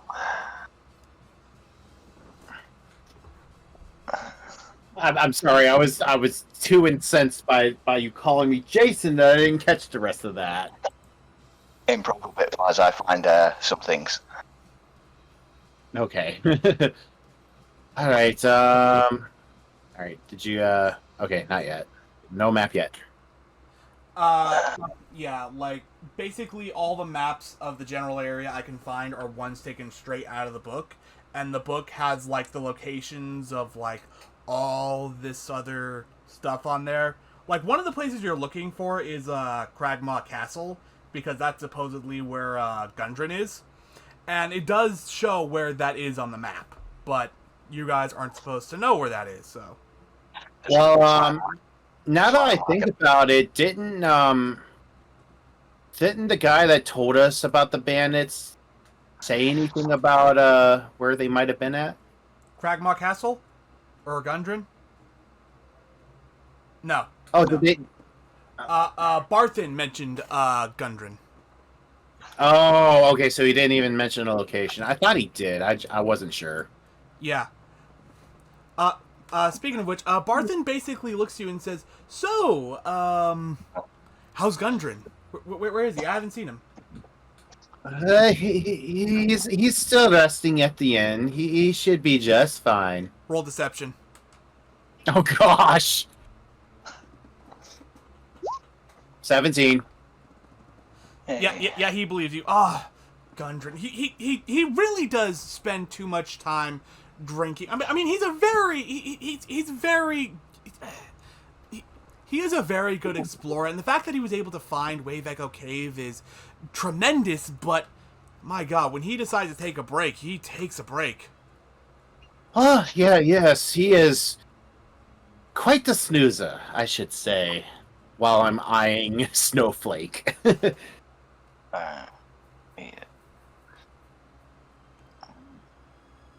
Sorry, I happened to do a different thing. Oh, by the way, where are those supplies? It's over at the inn. We can actually go over now and bring them to you if you want. Oh yes, that'd be perfect. If you could do that. All right. I've been All waiting right. for this supplies for a while. Yep. I am heading over to Stonehill Inn to find our supplies. All right.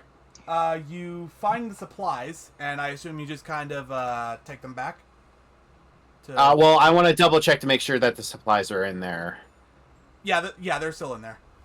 Okay. Yeah, I go straight over and bring them to Barthen. Okay. So you bring him over to Barthen's. He sees the car outside, and now I need to find the name of those two again. And Thistle, the supplies are actually here this time. And you see again, you see the same two 20-something-year-old humans walk out, and they start carrying the supplies that are marked for him specifically. They don't touch the Lion Shield Coster ones, specifically the Barthen's Provisions ones. And you see them carry each crate and bag one by one into the back room. Just another question. Are we looking at a map of the north or just the more closer in?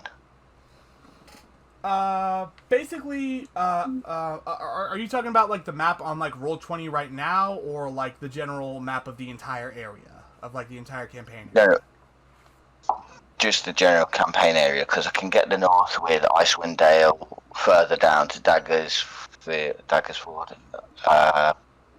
But I'm struggling to get the zoning kind of area, because I can get the map in.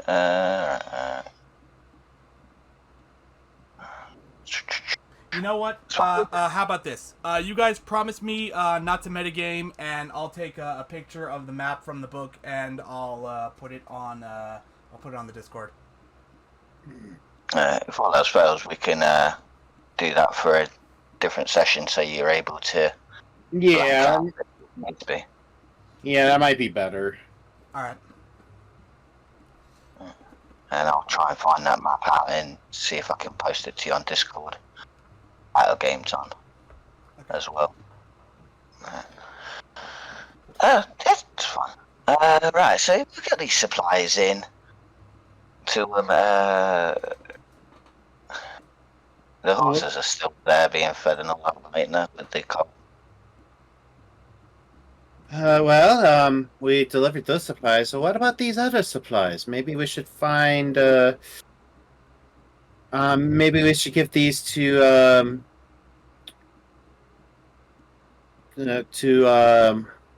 does my character know it's for Lion Shield? Yeah. Okay, yeah. Should we maybe give these to Lion Shield? It looks like it's theirs. You say you do it for charity. Shall we inquire and maybe sound like it's an extra task? Or we just giving them? Just a question.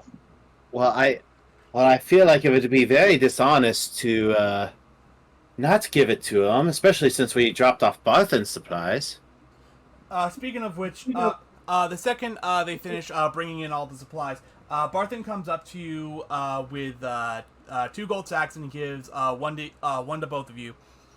Both sacks contain 10 GP. Okay. Oh wow! Wow! Thank you, Barthen. That's just awfully kind of you. Oh, no problem. It is the payment that I promised you all. I guess that is true. Thank you, though. If that is all, then I guess we'll be on our way, right, Snowflake? Then you wouldn't like to do a little favours for us for the village and things like that. We're a little bit short on time, and we've got to deal with these red bandits. Would you happen to do a little favour for us? What do you need? Well, we've got some more stock, and I know it's for Lion Shield. If I give you 2 gold, would you happen to drop it off for us, please? Oh, what? Sure, I could do that, but I get the feeling that you would get a better reward if you delivered it yourself. From what I hear, I mean, their provisions are constantly being attacked and raided by goblins. I have a feeling that might be more true than you realise. Okay, well, fair enough then. Let's do that then. Do you pay him to deliver the supplies to Lion Shield, or are you guys gonna do that yourselves? I mean, I am. My character is more willing to do it. He would rather not pay someone else to do a delivery that he feels he should be doing. Alright. All right, Snowflake. Let's just drop it off real quick. It'll be in and out. Okay. All right, we head over to Lion Shield then. All right. So you go to Lion Shield. You walk in. She's like, "You again? What do you want?" We have a little something for you if you would be a little bit more hospitable. Hospitable ain't the name of the game. What do you got? Well, with that, I take the shipment and slide it over to her. So she grabs the shipment. She takes a good look at it to make sure everything's there. She sighs, and you can kind of tell that she feels guilty for giving you guys so much shit. And she goes, "Thanks for delivering this to me. This is the latest batch of supplies that I ordered from out of town, and like they just didn't come. They got raided, and I'm very mad because I'm running out of supplies, and I shouldn't have taken it out on you. I'm sorry." Well, apology accepted. You just be happy that you have your supplies now. Okay. Here, to make it up for you for both, like, being not a very good person to you and also for returning these supplies to me, let me give you a reward. She reaches under the counter. She pulls out a big sack, and well not like a more like a baseball size sack, and she gives it to you, Lucius, and inside there is 50 gold. Oh well, well, I don't know what to say. Thank you. Thank you. Tell you what, I'll also give you a 10% discount from any of the weapons and armor we have in the store. All right then. Snowflake, here's half for you, and all right. Wow, that brings me up to almost 50 gold now. That's awesome.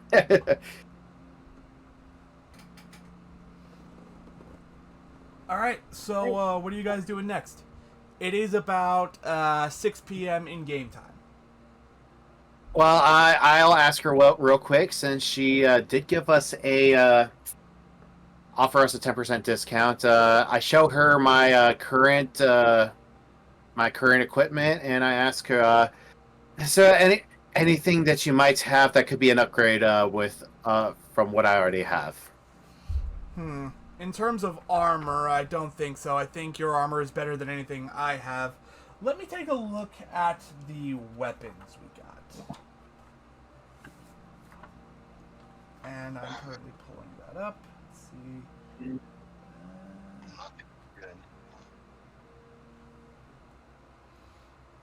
She goes into the back room. She comes back out,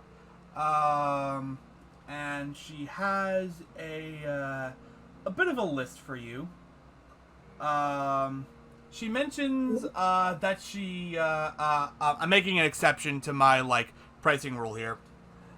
She mentions that she does have a short bow. She also has a longsword, a morning star, and a warhammer. Well, I'm gonna have to look up the stats on some of these things. Okay, I got them right here in front of me. The longsword is 1d8 slashing with versatile, meaning that if you hold it with two hands, it does more damage. Okay. The morning star is 1d8 piercing. Okay. And the warhammer is 1d8 bludgeoning. It is also versatile. And the short bow is 1d6 piercing with an optimal range of 80, and the longest range you can get is 320 feet. But it is Well, 200. I was gonna say the melee weapons. My battle axe is just as good as them, and it is versatile too. So, I am curious about the short sword though. I mean, that short bow. Bow. I meant the bow. But yeah, so I ask her about the short bow then. You know, I would like to add a bit of range to my attacks. What about that short bow? Oh, would you like it? Well, with your 10% discount, that would be... Let me see here.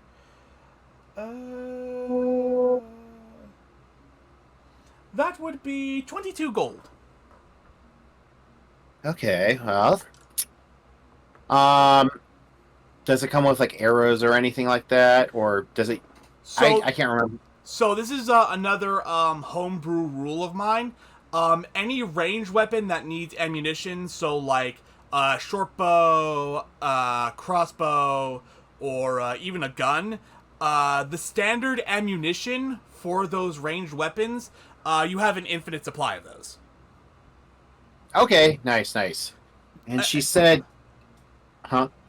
I'd like to stress that that's the standard variation amidst the standard variation of the ammo. So any kind of like special arrows, for example, those are finite, but just regular arrows, you have an infinite amount of those. But I do ask that you never like bring that up in game. Well, yeah, I'm not gonna be like, hey, I got infinite ammo. Like, this isn't Metal Gear Solid 2 with the bandana. Yeah, just don't have to track them. Yeah. So, I hear the price, and I am not a big fan, even with the discount of 22 gold. So, I'm going to ask her. Okay, well, 22 gold seems like a okay price, but I think I got a better one. What about 20? Knock 2 gold off of it, and I'll Roll do. persuasion. Yeah, I was gonna do persuasion. Ooh, 20. Yeah. You know what? Because I was so rude to you earlier, sure, 20. All right, you got yourself a deal. All right, and you now have a short bow. Nice. All right. Oh shoot, it's gonna be a little bit more complicated. Putting a weapon in here. If you need to, click the eye, type in short bow, and just drag it to your character sheet. Oh, okay. I didn't even know. Yeah. I didn't even know you could do that. How do you Yeah. do that? You go to the eye. Oh, the eye. Compendium. Yep. Oh, the compendium. Okay. Yep. Type in short bow. It'll pull with weapons. Open up your character sheet. Drag it over into the box, and it'll put it into your sheet along with all the attacks and all that, same as your short sword. Oh, that's cool. Okay. Right, I think we've had a bit of enough shopping now. Shall we get a bit on with the adventure? Maybe we'll find another time to shop.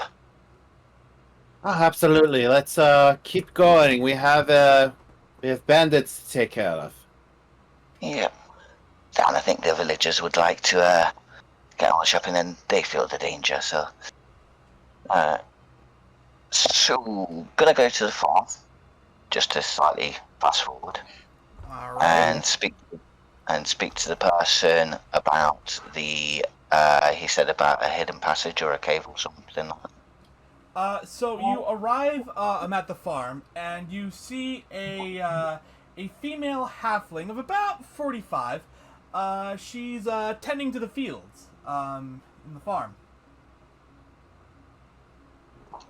Good evening, young lady. Oh, Nice day. if I could just talk, I'm very sorry.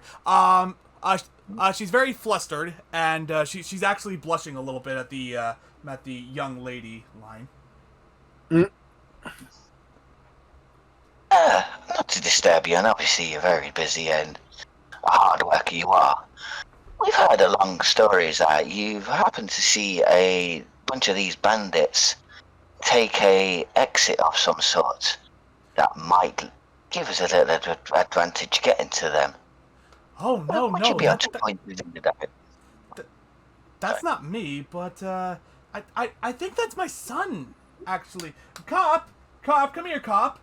And then you see another halfling child of about 10 years run up to his mother. Yes, mother. What is it?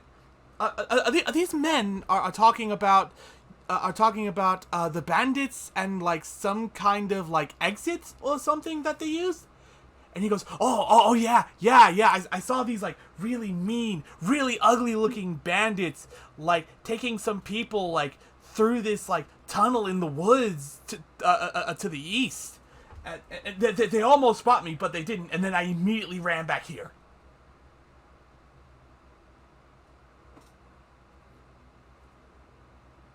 Would you be able to point us in the direction?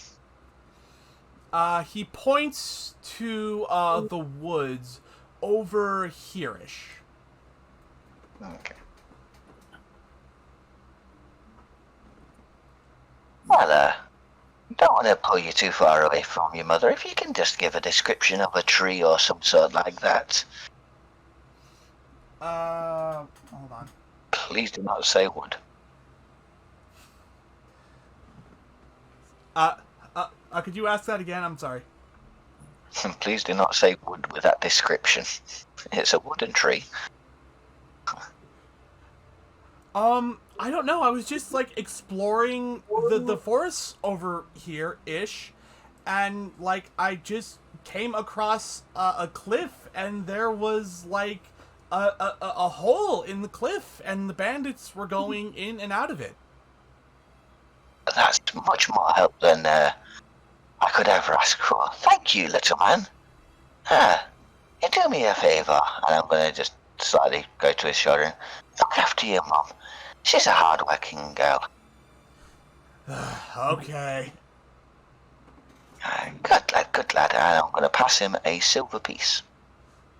Oh, well, thank you. Maybe I can finally buy a sword with this. Waste too much life on swords. Get some toys, enjoy. Go find a little girl and maybe treat her to some nice dinner or something like that. I am sure there's lots of young ladies about your age in this village. Eh.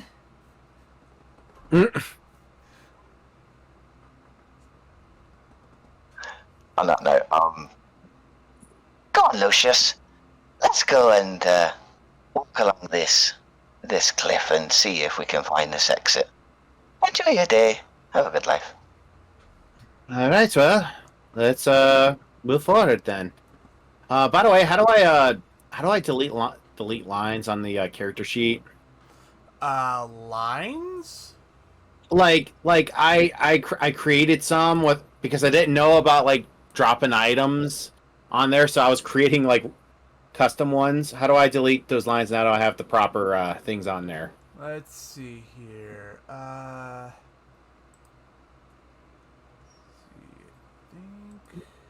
Yep, there we go. I think I just deleted it for you. Okay, cool. It's also in the my equipment as well.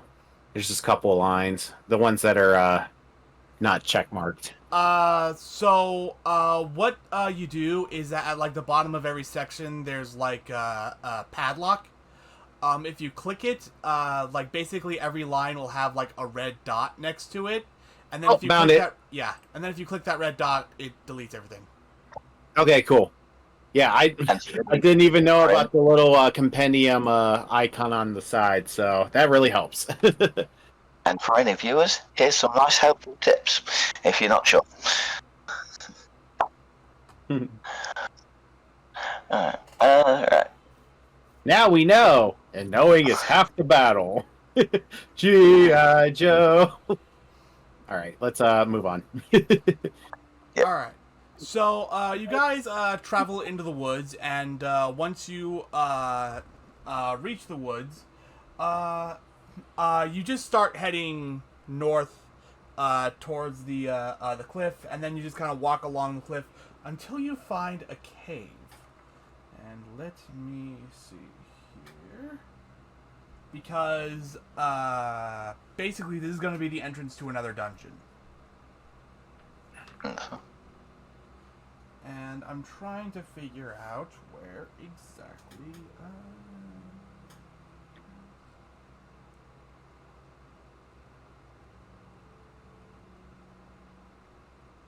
Okay. So, do we want to do the dungeon now, or do we want to wait until next session? Because it's been like 2 hours. I mean, I can go either way. All right. So let me pull up the thing. Make sure Fog of War is on.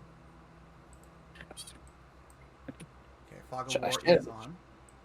I should order some dinner though. I haven't eaten yet. Okay.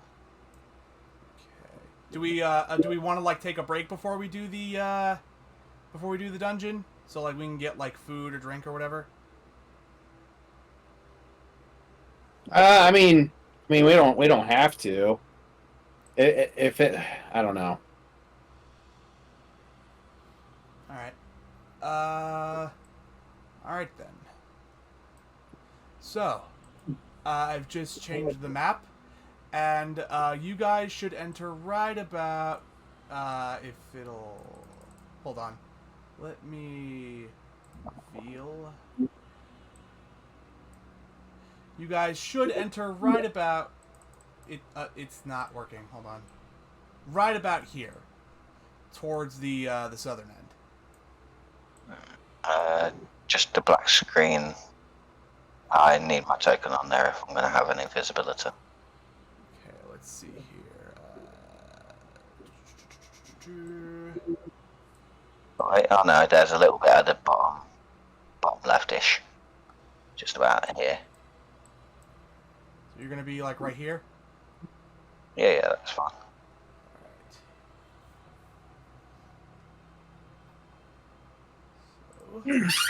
Alright. Where's the... Oh, I see it. There's so much fog of war, I didn't even know where the map started. Yeah. Boom, there we go. Alright. A cold breeze fills this large natural cavern, carrying with it the faint scent of decaying flesh. A crevasse divides the cavern and is flanked by two rough stone columns that support the 20-foot high ceiling.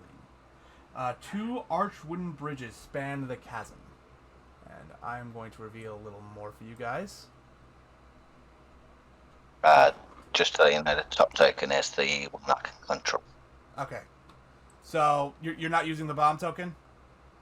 No, I can't move it. You've got it when you click it. You've got some. Don't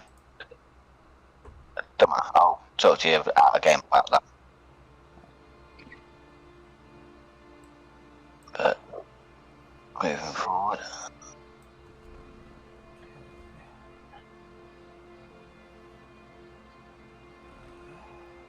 Here.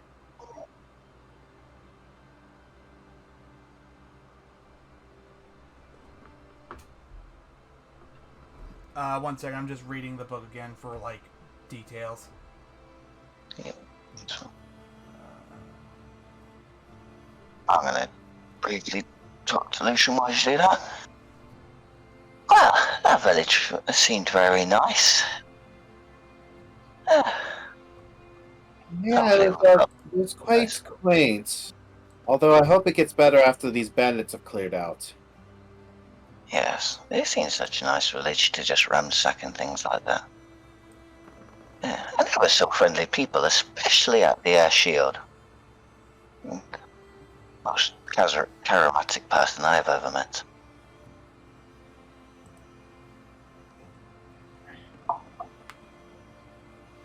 Alright, I think I'm good. Okay. So, Yeah. you guys can move forward a little bit if you'd like. Yeah, I want to do this stealthily as I can. Alright, go ahead and roll for stealth. I will join in as well. Oh. I forgot I have heavy armor. Yeah. Clang, clang, clang, clang, clang, clang, clang. You are, basically, immediately spotted by something. Oh, fun. And, hold on.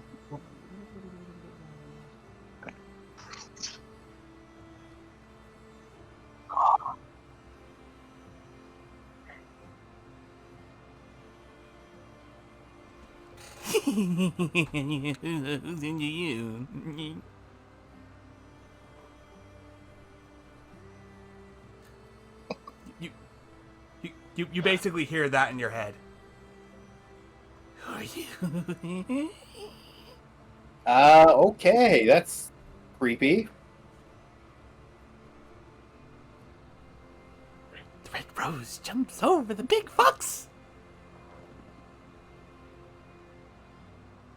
And it's me hearing it, correct? Both of you are hearing it.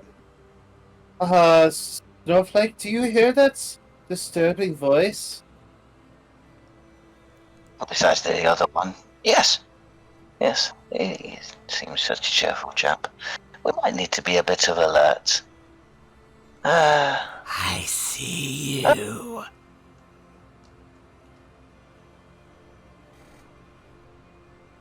gonna move towards this bridge with caution. All right. I'm just gonna say this. Make a perception check. Yeah.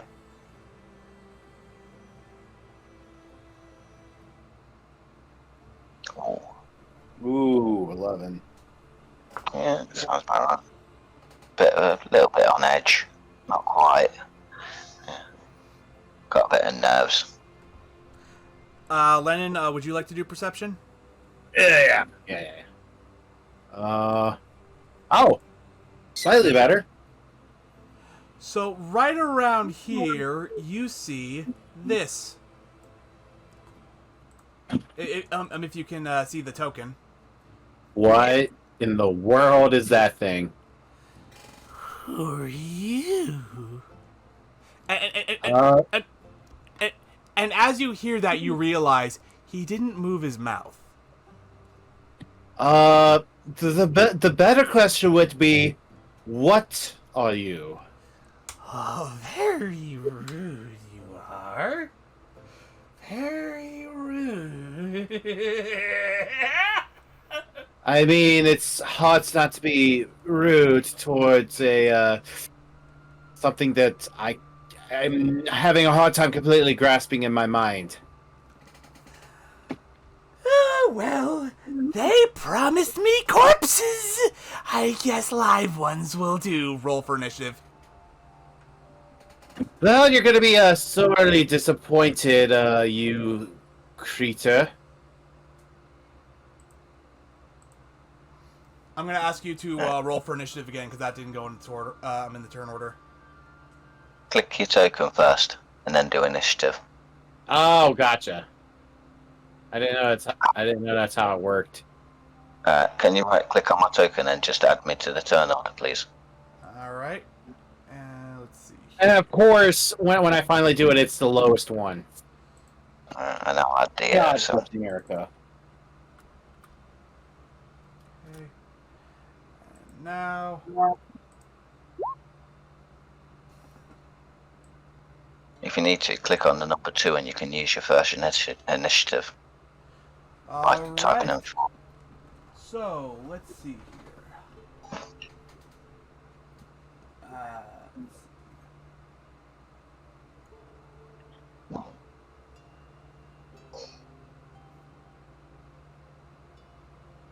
Okay. So, let's see here. No, that's not the right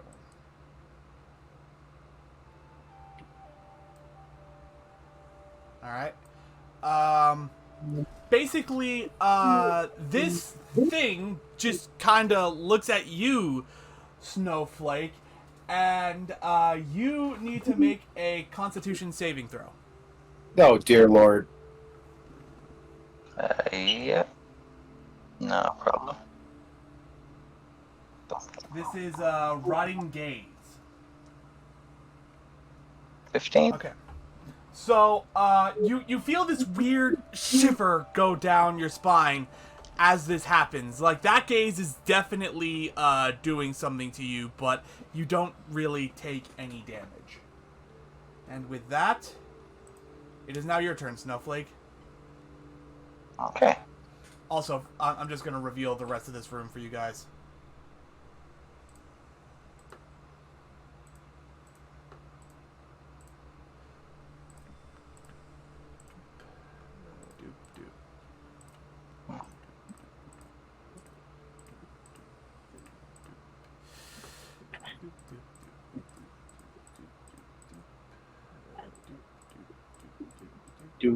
Oh, 15, that's not bad.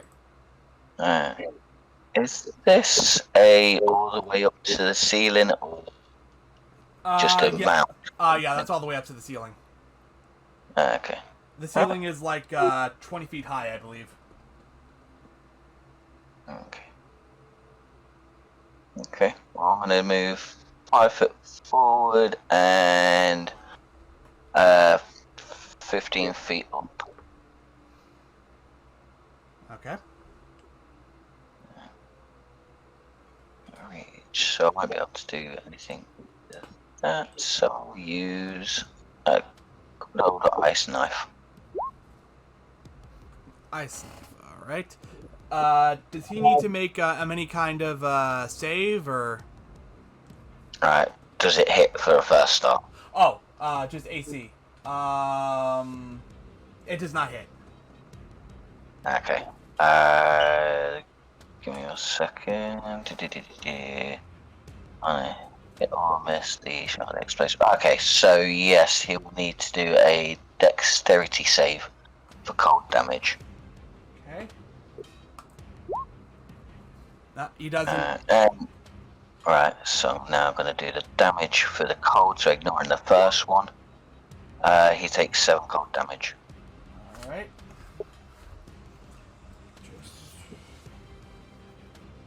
I keep forgetting that this isn't a video game and that I have to track the HP of the enemies by myself. 8. Alright. So, anything else you want to do for your turn, or? No, that's it, thanks. Alright. Lucius, it is now your turn. Well, I'm going to keep my distance and use my new short bow against him. Ah, shit. Yeah, that doesn't hit. Also, there's a big object in the way. Oh.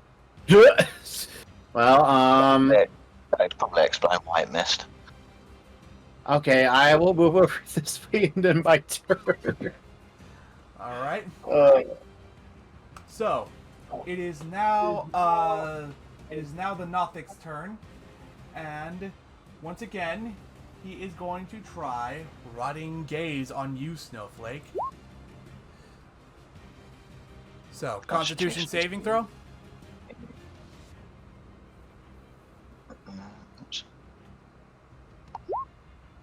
10. No. Yeah. I think I may have put this in wrong because there's nothing I can really click to like auto do the damage. So I'm just gonna do that with physical die. Let's see. You take 5 necrotic damage. Give me 1 second, I might have something for that. Okay, no. Fair enough. And that ends the necrotics. I'm sorry. That ends the Nothic's turn. It is now your turn, Snowflake. Yeah. Alright, I'm going to use. I'm going to throw a dart at it. Okay. And just so you said 5 damage, wasn't it, necrotic? Before. Yeah. Oh. Okay. Yeah, that hits. 3 piercing damage. Right. Yeah, it goes like right into there's like not a lot of like vulnerable fleshy parts on this guy, but you manage to find one and it goes right in there and it just kind of sticks into him. Okay.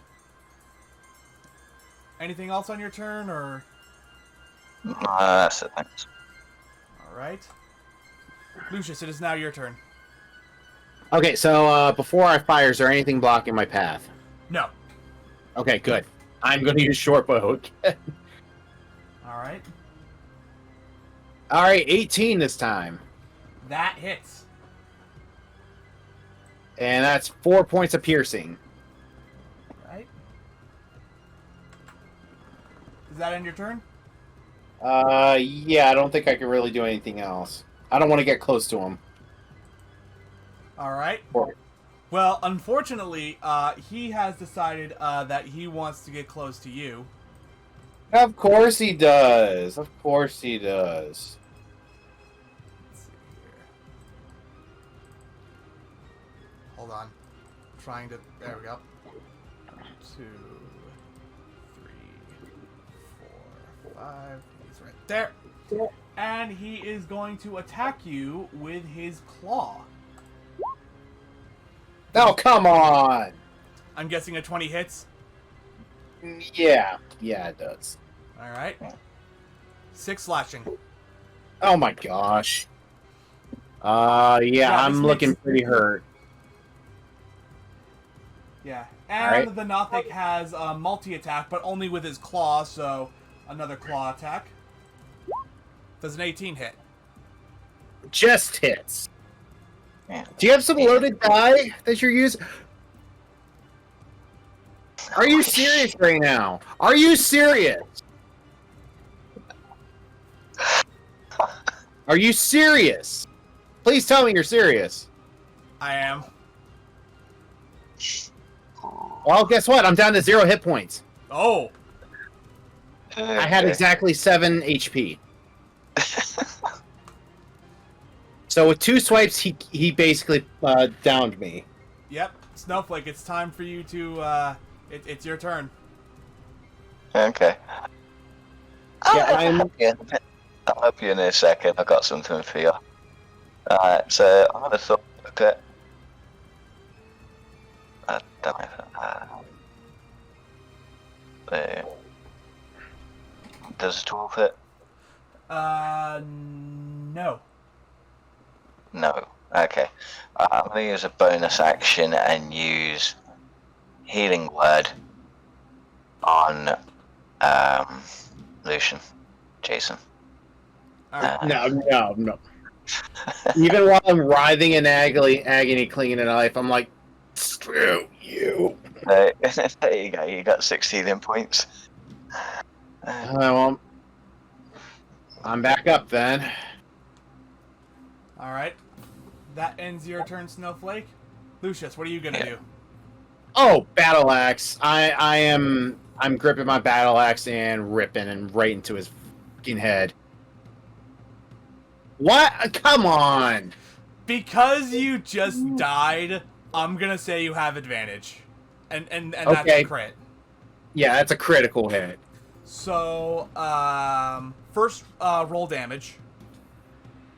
Okay, 10 points of slashing. Now roll another d20. Isn't it a d6? That's on the left. Homebrew rule.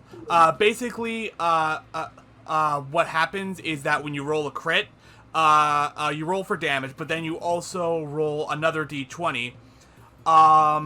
Basically, I'm very sorry. Basically, if it's between 1 and 10, it's normal crit damage. Between 11 and 19, it's double damage. And if you get another 20, then you roll a third time to see if it's an instant kill. Okay. Well, 17. 17, that's double damage. So that is 20 damage. Yeah, like I use all of my might towards the swing and slash at the creature. Yeah, you, like, put a massive gash in this guy's torso. Go to hell, you creature of damnation! Alright. It is now, the Nothic's turn. And, the second that slash goes through, he's like, just please, deal, we make deal, Alright, I'm gonna check to see if he's genuine. Do I do insight? Yeah. 16. Alright, let me just, check the text here. Let's see.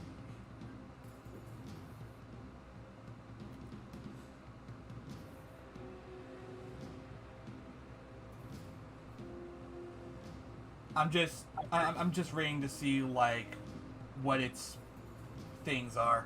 I mean, whether or not it is actually genuine about making a deal. Okay.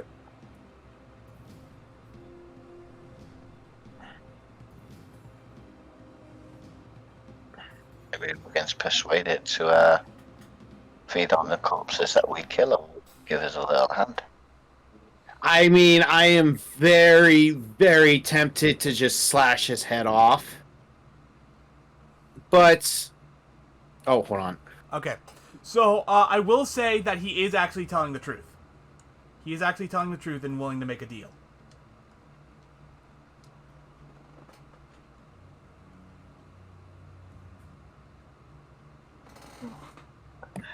Oh, so you said it's genuine and he does want to Yeah, do a deal? yeah, he's not lying. Okay. Well, I still have my battle axe up in the air, and I'll be like, I'm listening.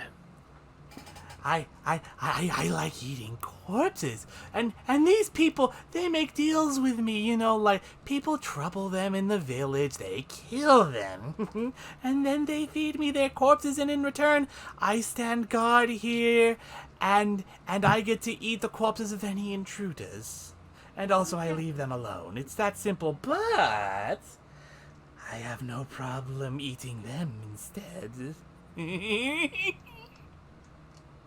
Um. The creature still isn't moving its mouth as it's talking to you, by the way. What are you planning on doing after you've ate all their corpses? Yeah. It's, Move on somewhere else. In all honesty, I came here more for the innate magic in this area. so what you're saying is that when you're done here, you're just gonna kill more intruders. Maybe. Yeah, that's not good enough. Is he gonna try to attack, or is he wasting his turn pleading a deal? Yeah. He's basically wasting his turn pleading a deal.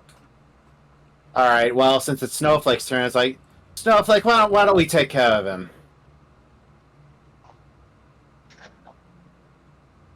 Well, I might have another deal for you. Didn't mind having to go in for live corpses? Why not help us? And then once you've finished, you can have their corpses. Yes, that sounds very good. Kill red brands, eat corpses. Giraffe hops over big bottle. Out of character. When we're done finishing them, I'm gonna kill him. Yeah, that's a good idea. Yeah. Basically, you're on borrowed time, but we'll let you eat some corpses while you're still alive. How about that? So we have a deal? I guess we do then. Good. I reach out my hand to shake on it.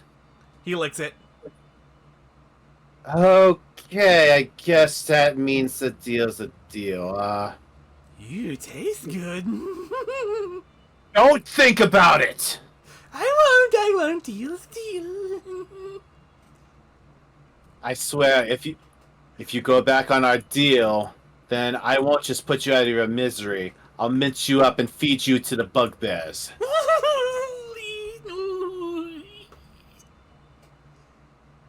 Alright, well, as much as I hate teaming up with a abomination like yourself, I guess we'll keep going, right, Snowflake? I am aberration. Not abomination. Snowflake, let's just keep going. This thing's creeping me out.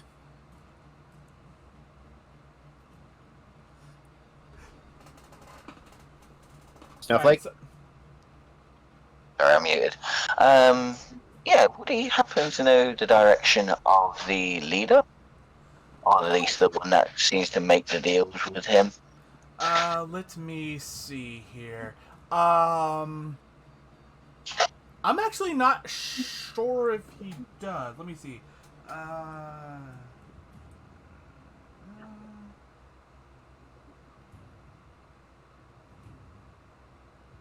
Okay. Let me see. Can he just do an intelligence roll? No. He knows that. He knows basically everything. The Red Brands know about the hideout. The thing is that DM does not know everything the Red Brands know. Okay. I suppose that's too much from a corpse feeder. Alright, go on, let's go. Alright, To the north. Shall we meet Leader in room to the north. okay. Alright, let's get this over with then. Lead the way, my little, what shall we call you? Sure. So he walks over here, and once he gets to like over here, he looks down and he sees this corpse down here. He's just like, "I'll finish you later." Oh, the shout. Could you possibly speak common at all? I am speaking common, or at least whatever language you perceive as your native language. You see, I'm not actually using my mouth. I'm using telepathy to speak with you right now. Yes, we've noticed. Alone. Leave the corpses alone. Let's just move forward. You can have corpses after. Come on, the more time we waste, the less time you'll have enjoying the corpses. Alright. So he walks over here, across this bridge, and into this room here. I look over to Snowflake. I have disdain in my eyes for this creature. I hope we're doing the right thing with this abomination.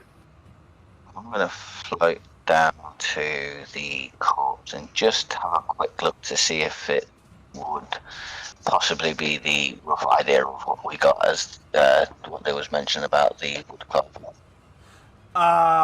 Yeah, this is the corpse of the woodcarver. He is dead. Uh-huh.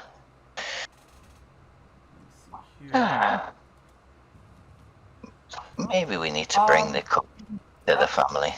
While you're down there, Snowflake, you realize that the crevasse feels very unnaturally cold. And that's got to say something from our Frostfarer. I'm sorry? That's got to say something from a Frostfarer. Okay, I'm gonna just fly straight back up.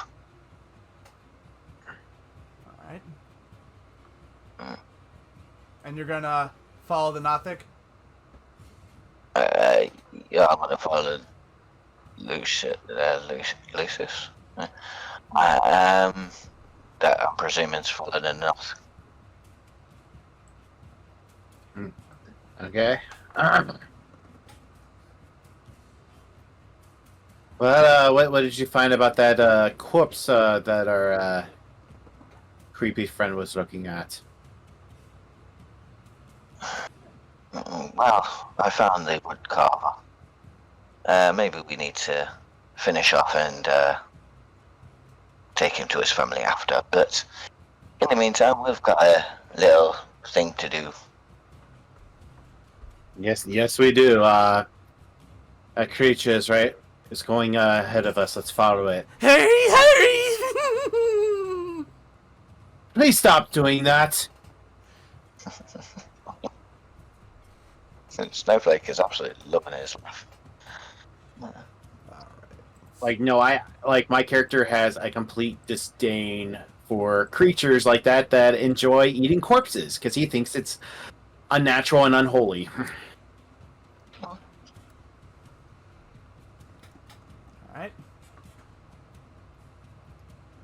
Alright. All right, you telepathic psycho. Where are you at? Oh, there you are.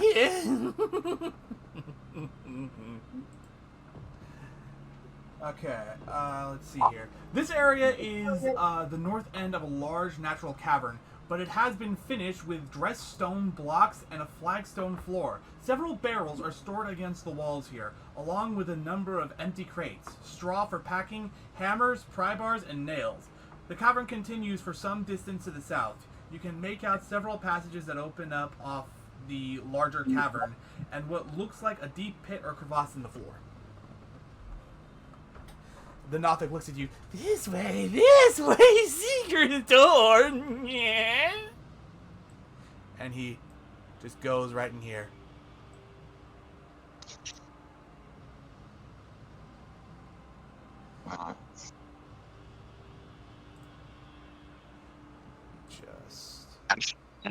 After? Oh, yeah, I suppose you. Do you need to use. Do you need to touch yourself to heal yourself or anything like that?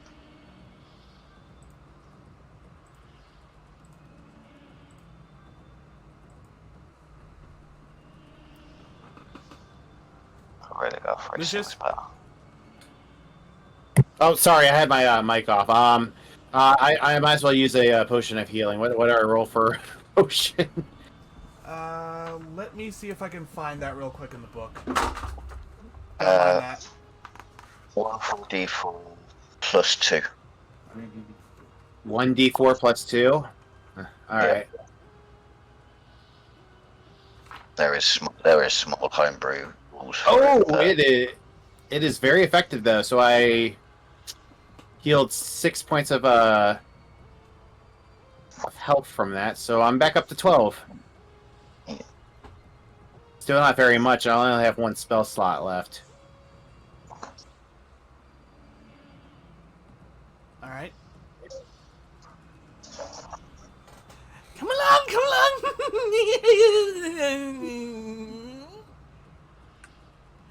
Brown, All right, where are you taking us? brown box devours dice. Another secret door. This way, this way. And he points right over. Hold on. He points right over here. After you, after you.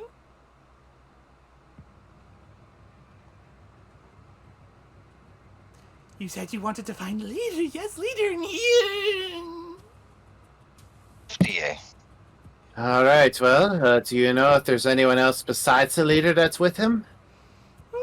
No, in the room next to him, he has pet rat looking out, but no one else, no one to hear. All right. Let's continue on then. All right. So you walk into the room. That is correct. All right. Let me reveal the freaking. There we go. Let me reveal the room for you.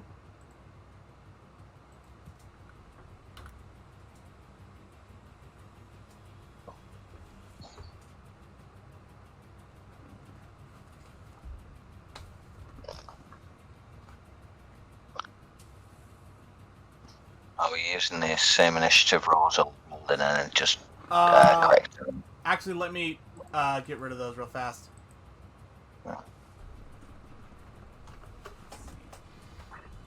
Let me see here.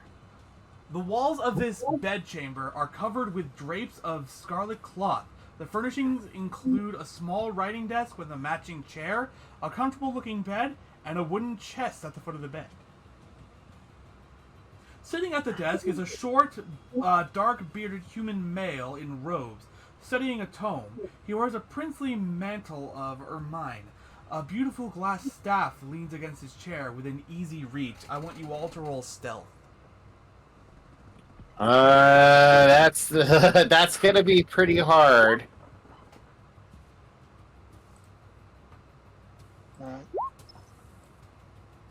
Okay, that's a 10 because I have heavy armor. Okay. Let's see here. Okay.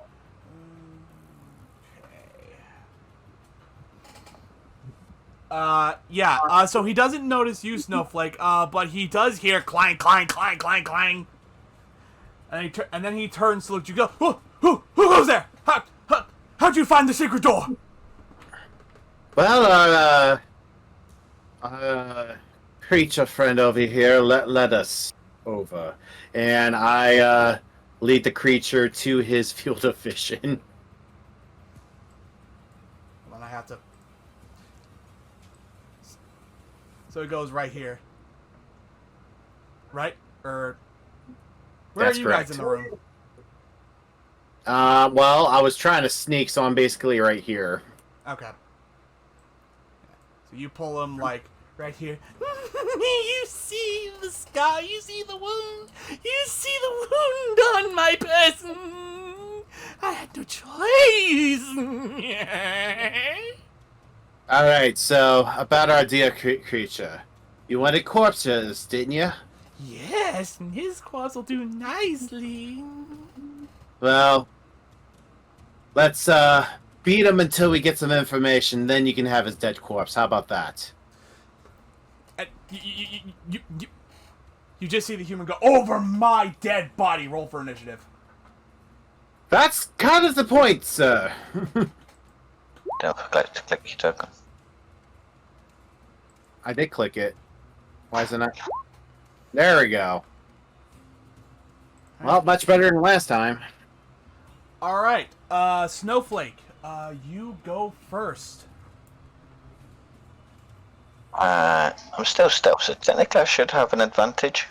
Yeah. So I'm gonna dart him again. Okay. I'm gonna reroll that with the damage. Not damage.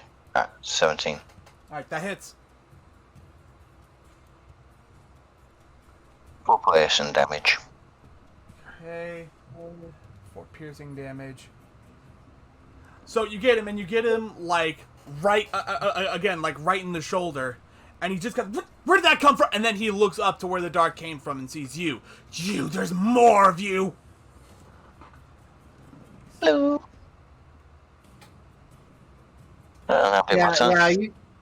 You have kind of a numbers advantage against you. Just saying.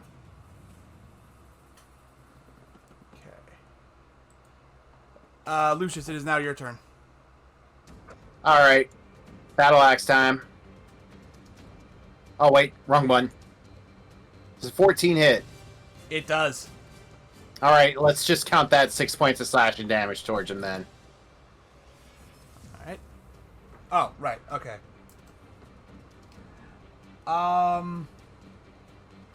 Yeah.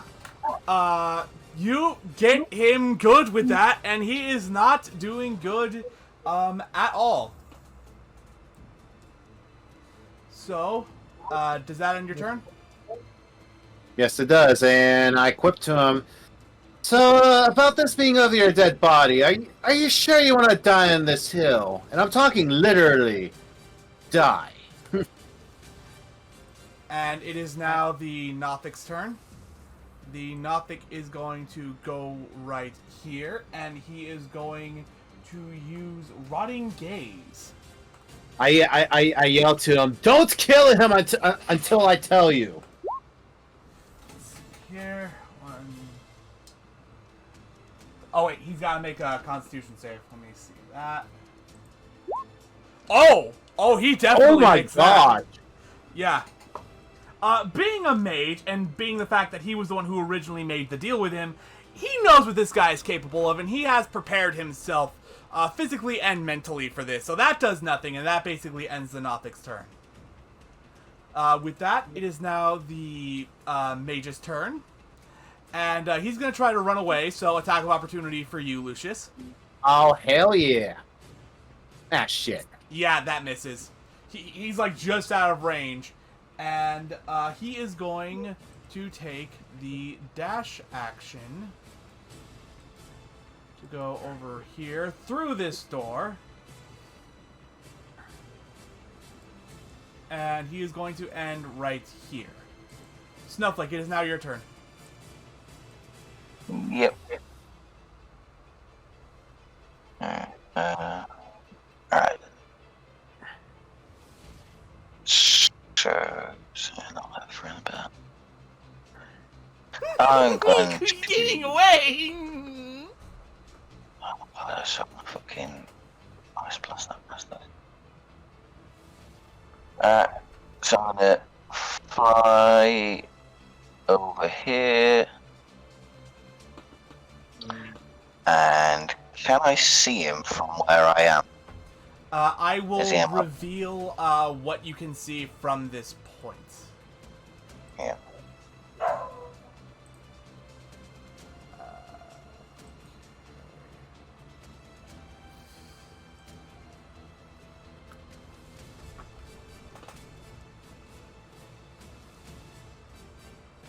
Okay. Yeah, that's basically what you can see. Okay. So So I'll go in the room.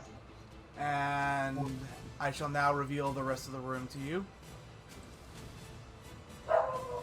There is... Well, actually, hold on. Let me move turn order. And... this area is also revealed to you, too. Okay. Alright.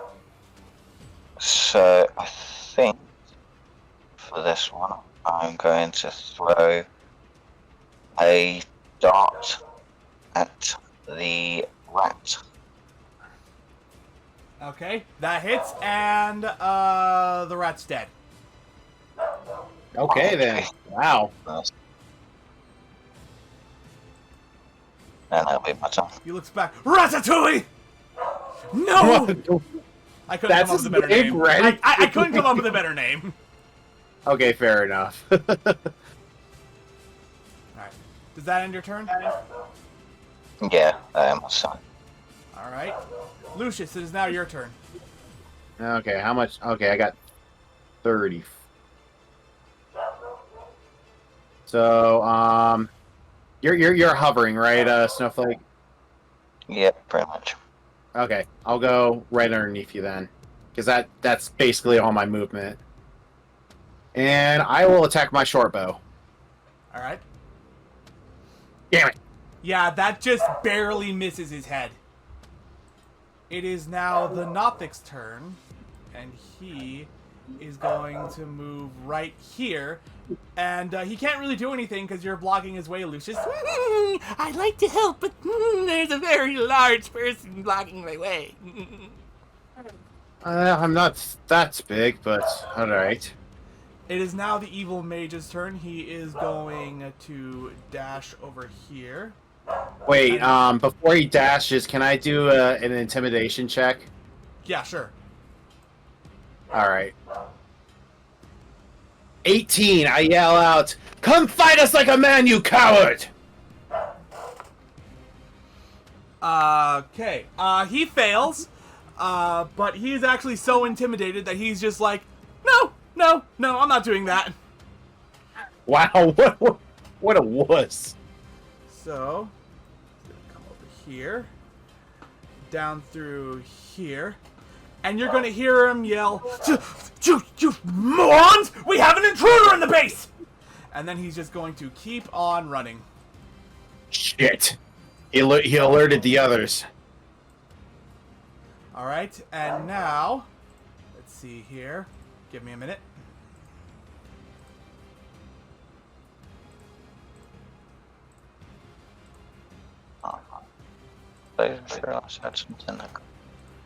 Alright, and now, all of them are going to roll for initiative. Oh, And I need to bring shit. up their character sheet. Hold on.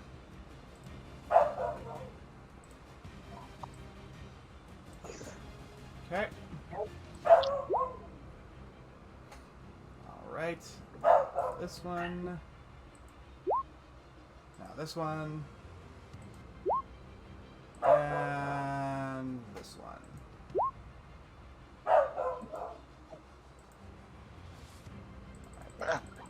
This. So about the three. And that basically Sure. ends his turn. Snowflake, it is your turn. Okay. So I'm gonna move over here.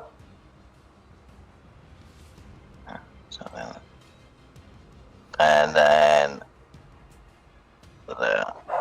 Alright, let me reveal the area for you. You basically see this entire room here. And you also see basically this much of the room leading into the next one. Okay. Alright, I'm gonna do a bit more forward. Go forward.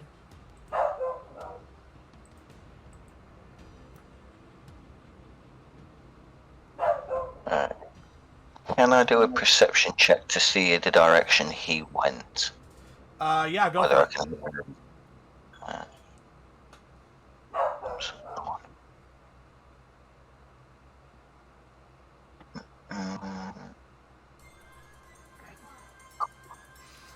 So, you can tell that right now he's right about here. Okay. Well, I'll have to understand there's no movement. Right. That's the end of your turn? Yep. Alright. It is now this one's turn. And he is going to come all the way over here. And he is going to see you, but he doesn't have any ranged weapons, so instead he's just going to take the dash action and go right here. And that's going to end his turn. Next is this guy, and he is going to go here, and here, and he's going to attack you with his short sword. Okay. Does an 18 hit? It does. Alright. 6 piercing. Okay.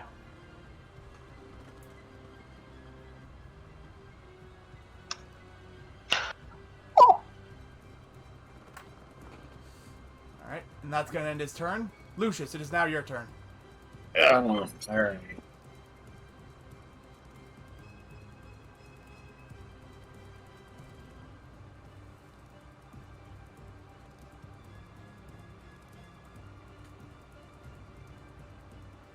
Okay. I don't really think I can do anything.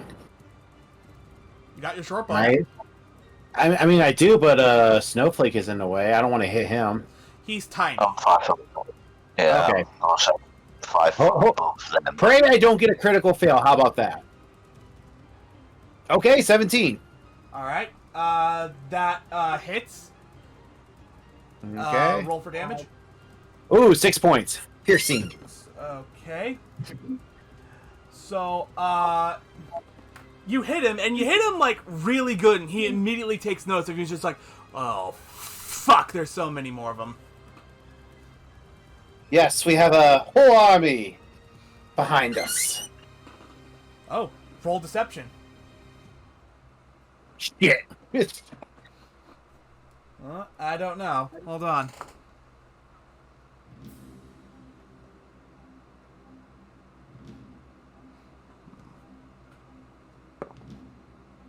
Damn it. Okay. Yeah, he doesn't believe you. I didn't think so. I even re-rolled to give you a better chance. No, I kind of figured.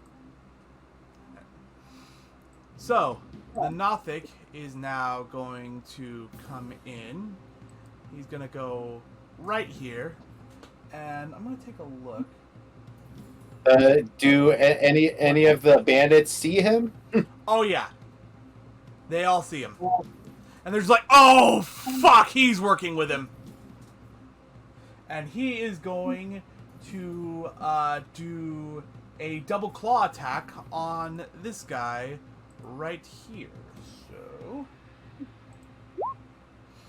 first one misses. Oh! Second one's a crit. Critical! So, roll for damage. That is 9. And that's double damage, so that's 18 damage. Nice. And this guy That dude is has to be dead. dead. Well, I will say this. I'm glad you're on our side for the time being. Fresh corpse. Please don't say that. That's going to end his turn. Before I move on to the next guy's turn, I want to find this dude. There he is, and eliminate him from initiative, or rather turn order. Alright. It is now this guy's turn. And he is going to go right here. And then he's going to go through here. I'm going to say that's difficult terrain, so that's now 25. And right here. And he is going to attack the Nothic with his short sword, yelling, "You traitorous bastard!" as he swings. That's a 10, and it misses. Okay, I was gonna say because I do have my protection fighting style that can help too. Yeah, unfortunately, the Nothic's armor is just too thick for his sword right now. You're gonna have to swing hard, and I'm gonna enjoy eating you. Yeah, I have to admit that was kind of a weak slash there, sir. See, he agrees. Your course will be delicious. I didn't agree to that. Alright, and now this guy is gonna come right here, and then right here.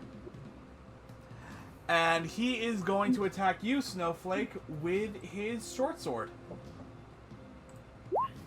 Does a 20 hit? Yeah, it does. Alright. 5 piercing. Yeah. Ooh, you got to be hurting at this point. Oh yeah, definitely.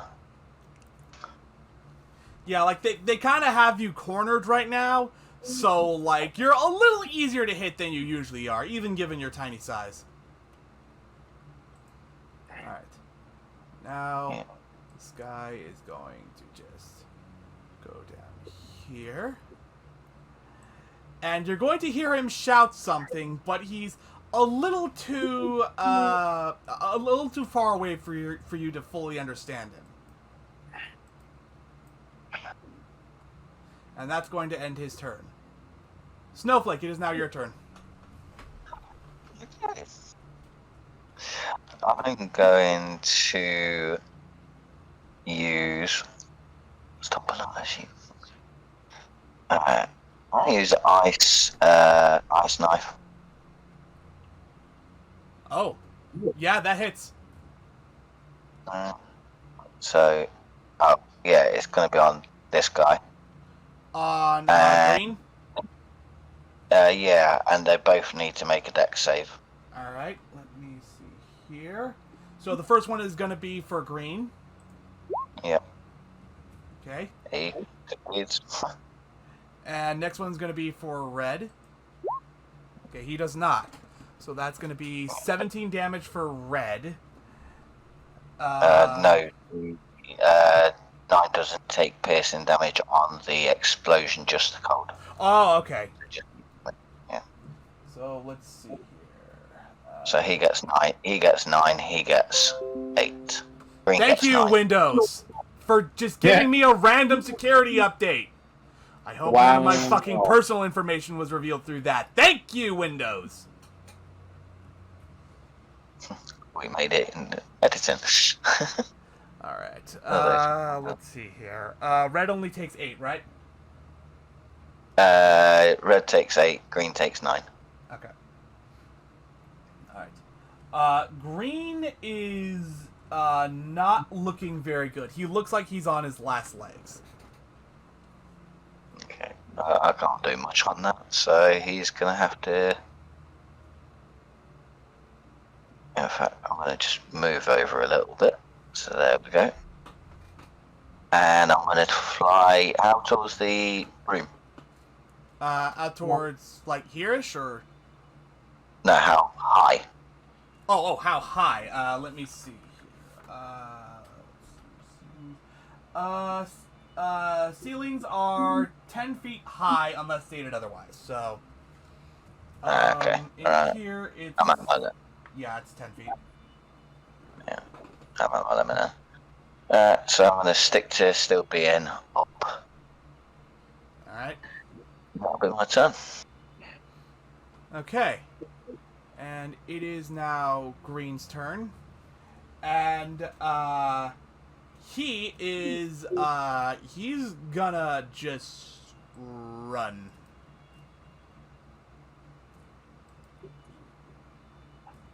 Attack of opportunity. Oh, yeah. And that's gonna be his turn. Lucius, it is now your turn. Attack of opportunity. Yeah, he was Oh, supposed right, to I'm attack sorry. opportunity. I'm sorry, I forgot about that. Yeah, misses anyway. Okay. Yeah, it's your turn now, Lucius. All right. Well, I'm going to use my battle axe towards Bluey over here Does a 21 hit? Yes, it does. Yeah. 11 points of slashing. Major damage. Now that's a lot of damage. Basically, is how I can describe that. He does not look good. Anything Well, else? he never looked good to begin with, so... Alright, I end my turn. Alright. It is now the Nothic's turn. And he is going to go right here. And he's going to take a claw attack against Blue. That hits and deals 8 damage. Blue is now dead. Let me just mark that. He's blue, and he is now dead. Just like right across the throat. And then and then he's gonna do another claw attack on Red. That hits. That deals 9 damage, again, right across the throat, killing Red. Well, you're getting the job done, but you are being a bit messy. All the more for me to eat. Again, just... Yeah, I'm not even going to say anything anymore. Alright. It is now the mage's turn.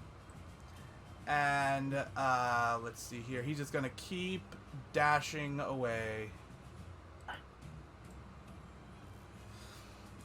But then something else is going to happen.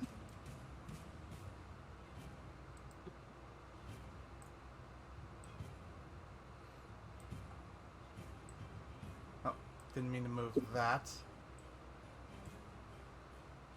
Alright, and you have no idea what else I did.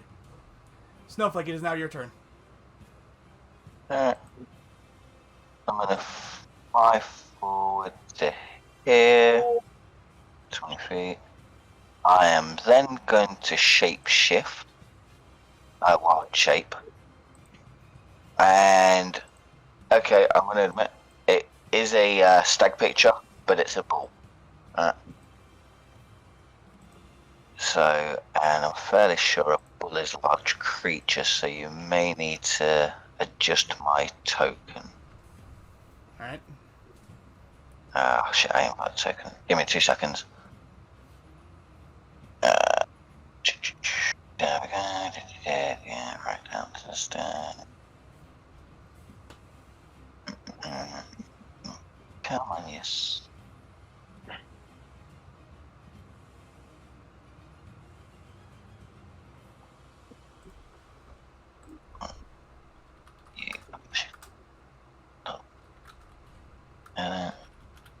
Stack. Again. Come on, money like this.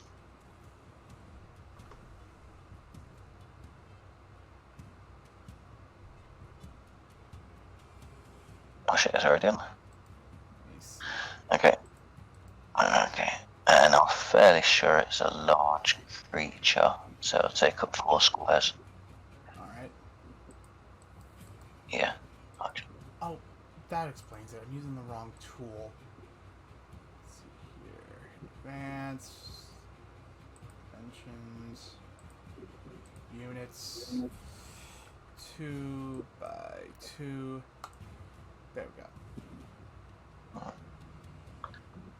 So, alright, and it's 40, I've moved 20, so so I'm gonna move over here.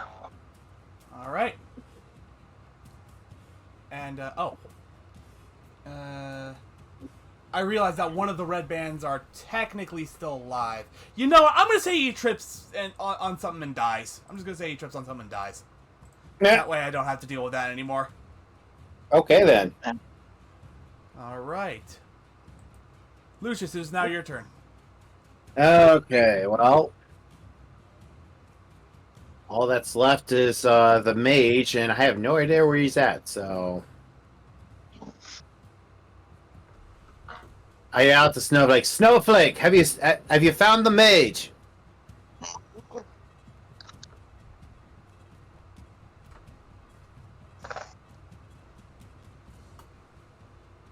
Snowflake? You will just hear a sound of a bull.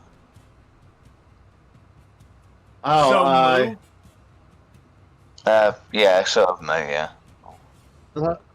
let me guess. You transformed again, didn't you? I will take that as a yes. All right. Well, here, I move over. Oh wait, can I get past the creature, the yeah, you can Nothic? get past him. Okay.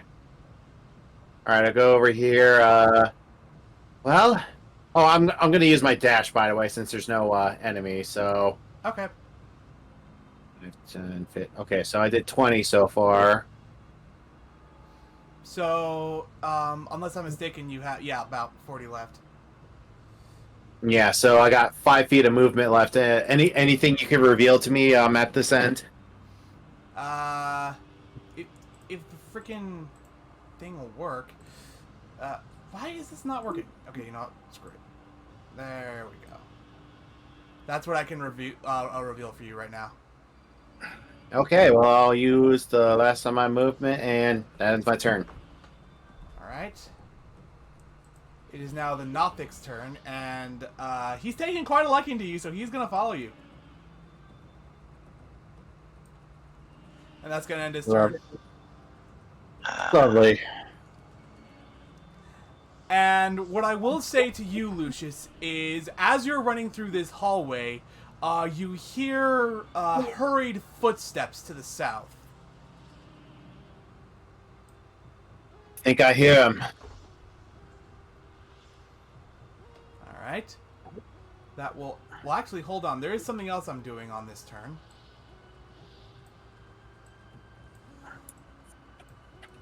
And you know what? I'll tell you what, Snowflake. I'll give you advantage on your next roll because by all means you should have seen this and I should have revealed this to you earlier. If it'll work.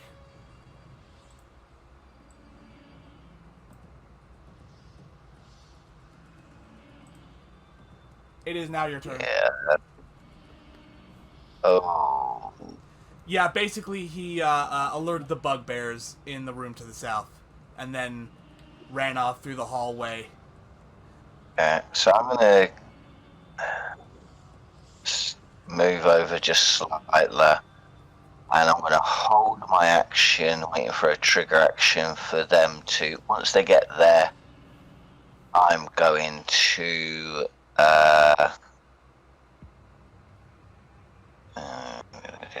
Right, once they get close enough, I'm going to gore them once they get close to me.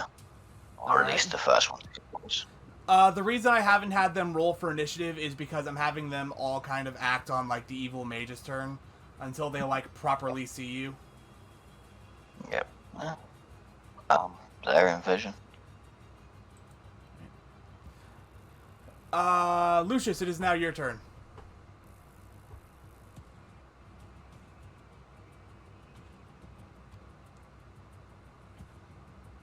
Lucius? Sorry, my mom was calling. All right. Yeah, I'm just gonna keep on dashing. Alright. Let me reveal this area for you here.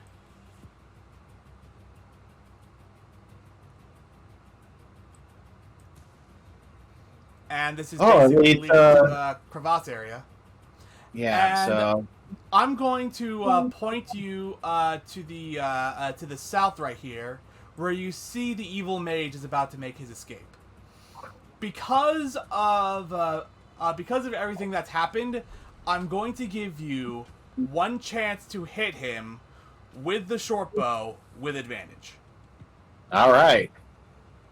I'm giving you guys as much leniency as I can. Because again, you're supposed to have like 4 players here at least, and there's only 2, so that hits him. Roll for damage. Oh gosh, 1 point of piercing. Roll for damage again. We'll go with the higher one. Advantage on damage. Okay, 6. All right. So that hits him right in the leg, and I'm gonna say that knocks him prone, so he can't really move on his next turn. Okay. It is now the Nothic's turn. He's just gonna go right here. Did you find the leader? Do I have the leader's corpse to eat? Yes, we found him. And that's basically going to end his turn. It is now the mage's turn. And he can't really move right now because he kind of shot him in the leg. So, let's see what he has. Okay, here we go. Cast it at level 1. Magic Missile. Okay, no, hold on. There's no way that spell DC is right. Yeah, that's overpowered. Yeah, you know what? Actually, I'm gonna say There's no DC save for it. It's an automatically hit. It's just Oh. as the spell slot goes up, so does the plus on the thing. It's a roll 20 thing. Sometimes it happens. okay. So this sends out 3 glowing darts. Are you within range? Let me see. Actually, hold on. I checked. I am barely within range. Okay. Yeah. So he's going to try and hit you with all 3 of these. And I am going to roll those manually because I'm stupid and I forgot to put in a way to roll for damage. Let's see here. Nope, I'm not letting you take 15 damage from that. I'm not letting you take 15 damage from that. That would put me down, so... That's lower, it's better, but still too damn high. Oh, God damn it, I'm trying, I don't want to kill my players, Dice. So why don't you try 1 for him and 1 for the 2 for the corpse thing? Yes, that is Split the damage. that is actually a good idea. All right, 1 more damage roll, just to make sure. All right, okay. So, Lucius, you take 2 damage. Because you're only hit with 1 dart. okay. And I'm choosing to have you be hit by the one that only dealt 1 damage. Okay. And the Nothic will take 9 damage. And the Nothic is not looking very good. Well, he never did, so... And that's going to be the mage's turn. Well, actually, let me move the bugbears up into your trap. I'm moving them all right here, and I'm just going to say that that they are all affected by the trap. Okay. I did actually say that, but they've got to be closer for me to hit them. The thing I was thinking of was charge. I've got to do that movement. Okay, so you want them to be like right about here? Yeah, sure. I can hit that one because it is on my wood monster. Okay. Oh. That hits. 15. Let me pull up the bugbear character sheet.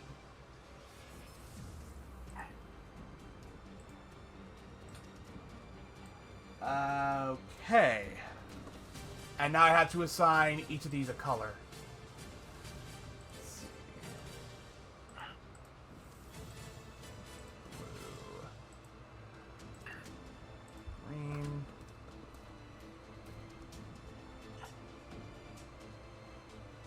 G, let's see. That is... yeah, you fucked that guy up. He is not doing very good, like, at all. And because you used a reaction to do that attack, I'm going to say it's now your turn. Hey guys, I'll be right back. I gotta do something real quick. Alright. Alright, so I am then going to hoof him. Alright.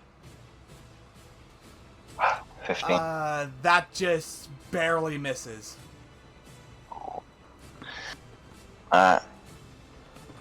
And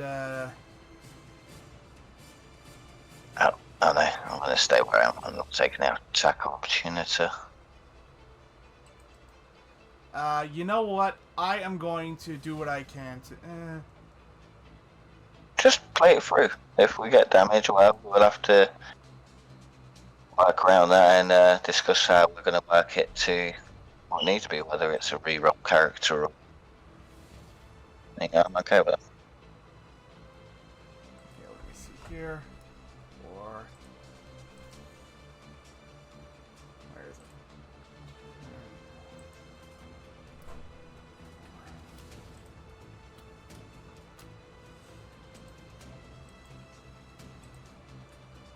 I thought we'd just classify as knocked out and black out in the village.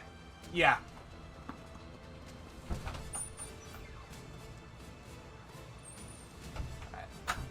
Does that end your turn? Yeah, that in my turn. Alright. Alright, I'm back. Oh, just in time. It's your turn. Alright, jeez. Alright. Well. Well, he's prone. I'll do dashing again. Alright.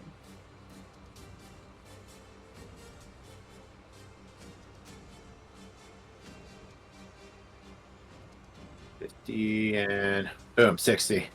Then I am. Well, no, hold on.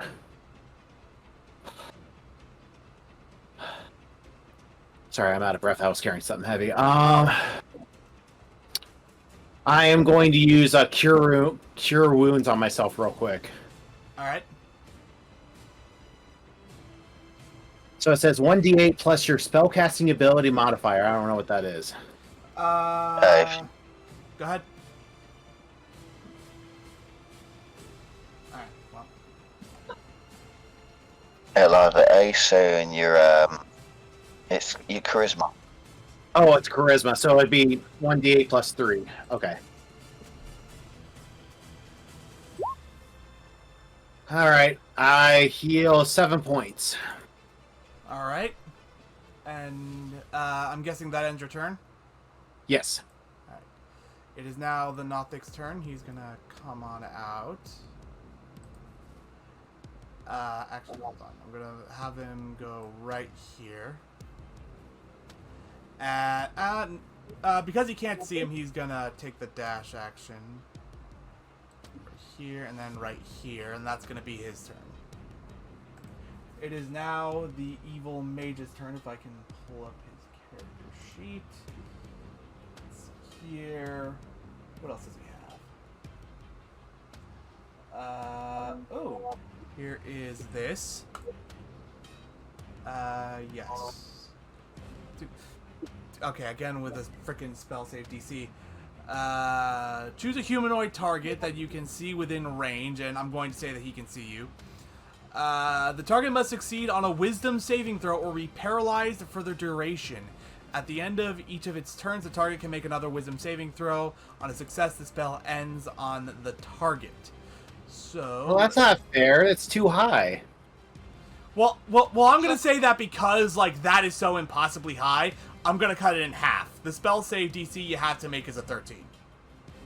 I would figure that would be the standard anyways. Yeah. I could quickly work out what it should be. Yeah, that would help. Okay, so you starting with the DC starting at 8, then you plus his modifier, which, if he's a mage, I do believe that's wisdom or intelligence. And then add that number on. He shouldn't affect it with his something else, which is the... one second to look at my character sheet to remember what it is. Which is his proficiency, so at most depending on his level 2, so I don't know his wisdom. Yeah, that comes to about 13. So there you go, 13 DC. Okay, 13 DC for wisdom. Oh, that's a 20. Yeah, just I break it immediately. Yeah, it does nothing to you. You can kind of like feel like something's trying to restrict you, but you just kind of shrug it off. That ends his turn. Yeah, And your magic won't keep me down. it is now the red bugbear's turn. And he is going to hit you with his Morning Star. Does a 10 hit? I don't think so. No. Okay, that's going to end his turn. This bugbear is going to come right over here, and he is also going to try and hit you with his Morning Star. Does a 21 hit? Oh, yes. Ooh, 16 damage. That's fine. Right, so, yeah, that's cool. Alright. It is now Green Bugbear's turn. He's going to go right here. And again, Morningstar. Morningstar, Morningstar, Morningstar. Does a 14 hit? Yes, Oh, that's fine. another 15 damage. Right, Jeez. so what happened here is I'll take the damage. Whatever's left of that damage will carry to my character. So 9 take 15 take away 9. That's 6. Okay, and then so I've got 6 damage took to Snowflake. So I'm gonna drag Snowflake over the ball, so that can book off. Alright. Snowflake's there, then oh shit. This ain't good. Lucius, I'm going to say that you hear bugbears and you hear pretty brutal combat through this hallway. Oh shit! I forgot the bug does. Click reveal I gotta get area. this mage though. What the reveal area?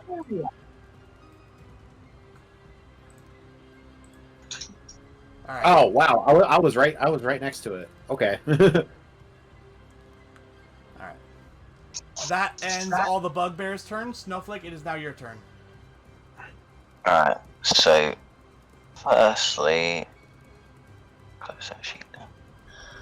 I am going to try and use a bonus action to use healing words on myself.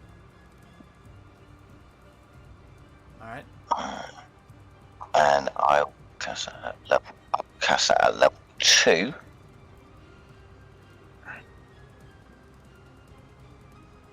So I heal myself for 5 points of damage. That's great.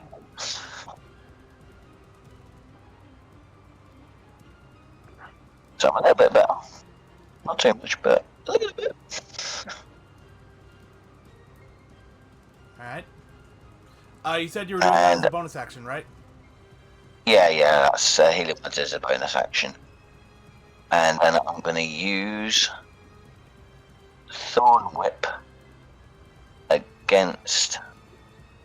Well, red's about dead, so red. All right. That hits, and I assume you're gonna yo-yo him. 4 damage. Yeah, why not? Okay, so for what is falling damage again? Is it like 1? 1d6 for every 10 feet. All right. Yeah, Roll if that. the room's about 10 feet high, I'll probably hit him in the ceiling. But that's. So yeah, you yo-yo him, and he gets. I mean, he goes up, and he goes right down, lands face first. Is that it for your turn, or?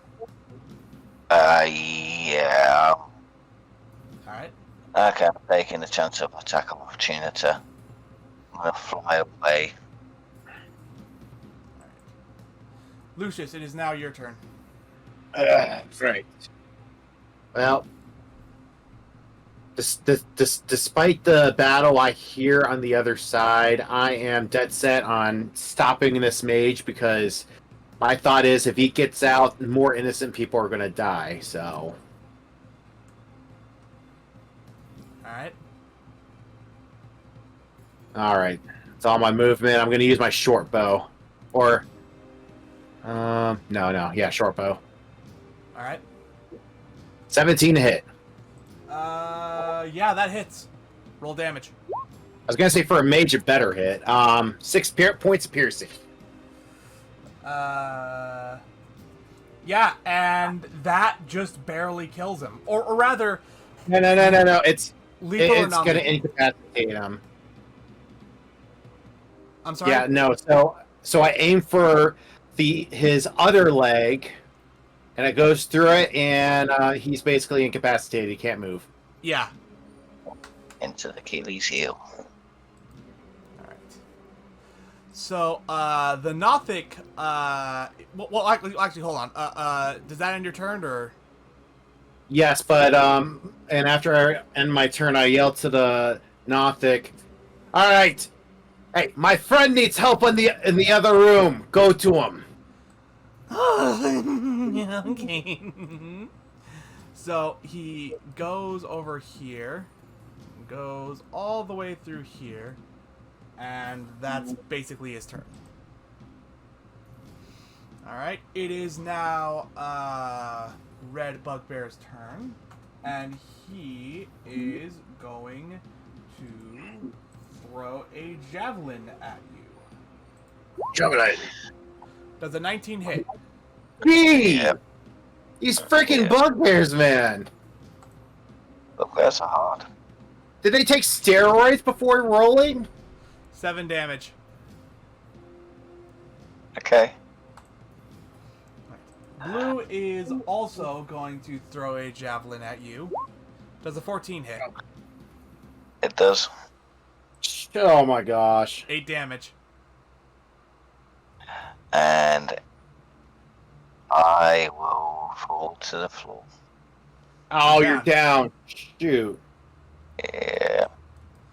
This bugbear is basically just gonna come up to you and, like, inspect you. Because, like, he just doesn't... he's not really too aware of Lucius or the Nothic yet.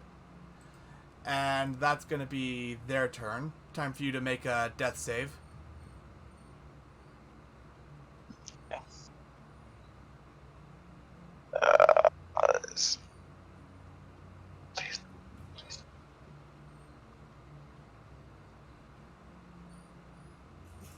Ooh, Fail. That's a fail. One No. fail. This one. Lucius, it is now No. your turn. Well, that's one closer to death, unfortunately. All right. Yeah, no, I'm dashing. I tell the mage, I'll deal with you later. I'll deal with you later.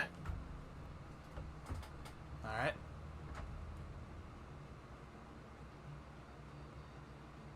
All right, and that's basically my movement and my turn. Alright. The Nothic goes here. And, like, he stops briefly for the corpse, but then he keeps moving. He stops right on top of the corpse. And he is going to use... If I can pull that up for a second. Where is he? There he is. He's going to use Rotting Gaze on the red bugbear. So that is a 12 he has to beat. Constitution. He does, just barely. Oh my gosh, dude. These bugbears have loaded die. I'm telling you. So the red bugbear, feeling just this weird, creepy feeling behind him, just kind of turns around, notices the Nothic, and realizes that the Nothic has betrayed him. Now he's going to go over here, and he is going to attack the Nothic with the Morning Star. And he misses. Miss. Nothic just barely just moves out of the way.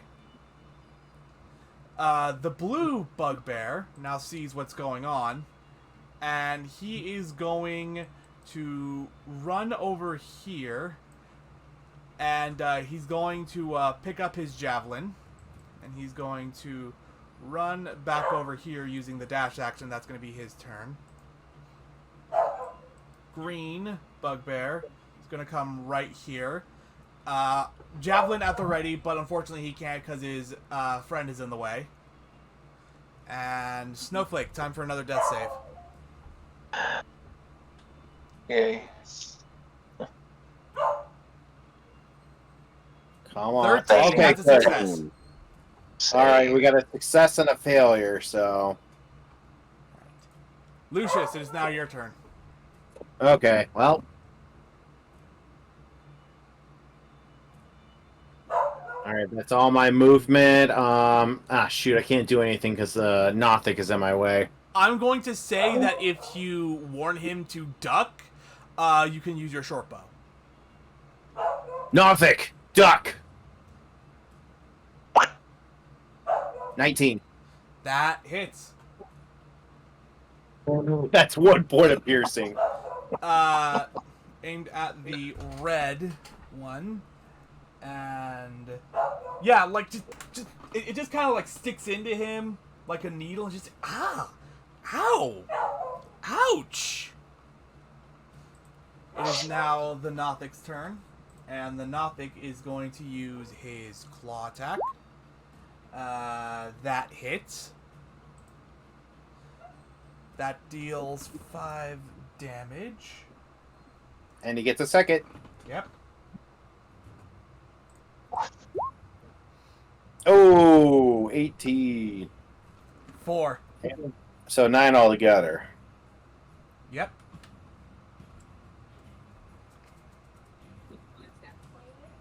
One second, guys.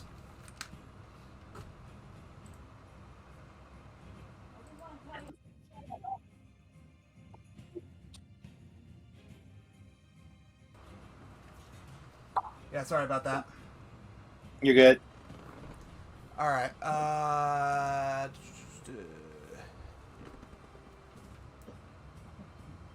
Yeah. Okay.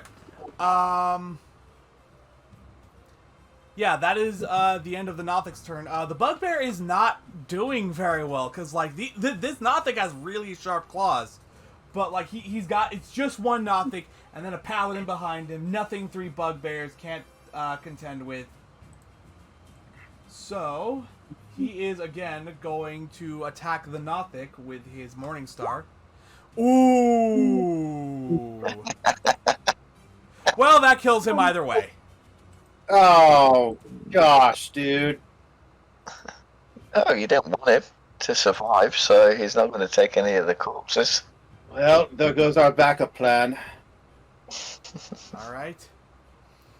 And unfortunately, these bugbears here can't really do anything except move a little bit closer because their friend is in the way. Snowflake, Gee. time to make a death save. Yeah. Dude, I think this is just going to end with all of us dead. Just saying. And That's a fail. it's Oh, oh That's no. Hey, if Urlas fills up like the perfect way that That my was character almost died. the one. Almost the one. You would have been dead. That's cool. Lucius, it is now your turn. Ugh. Well. just Before for you the time- Before you make an attack, I want to check something on your character, because I think there's something that you're not taking advantage of. Let's see here. Well, I see Divine Smite, but I have no spell slots available. Oh, okay.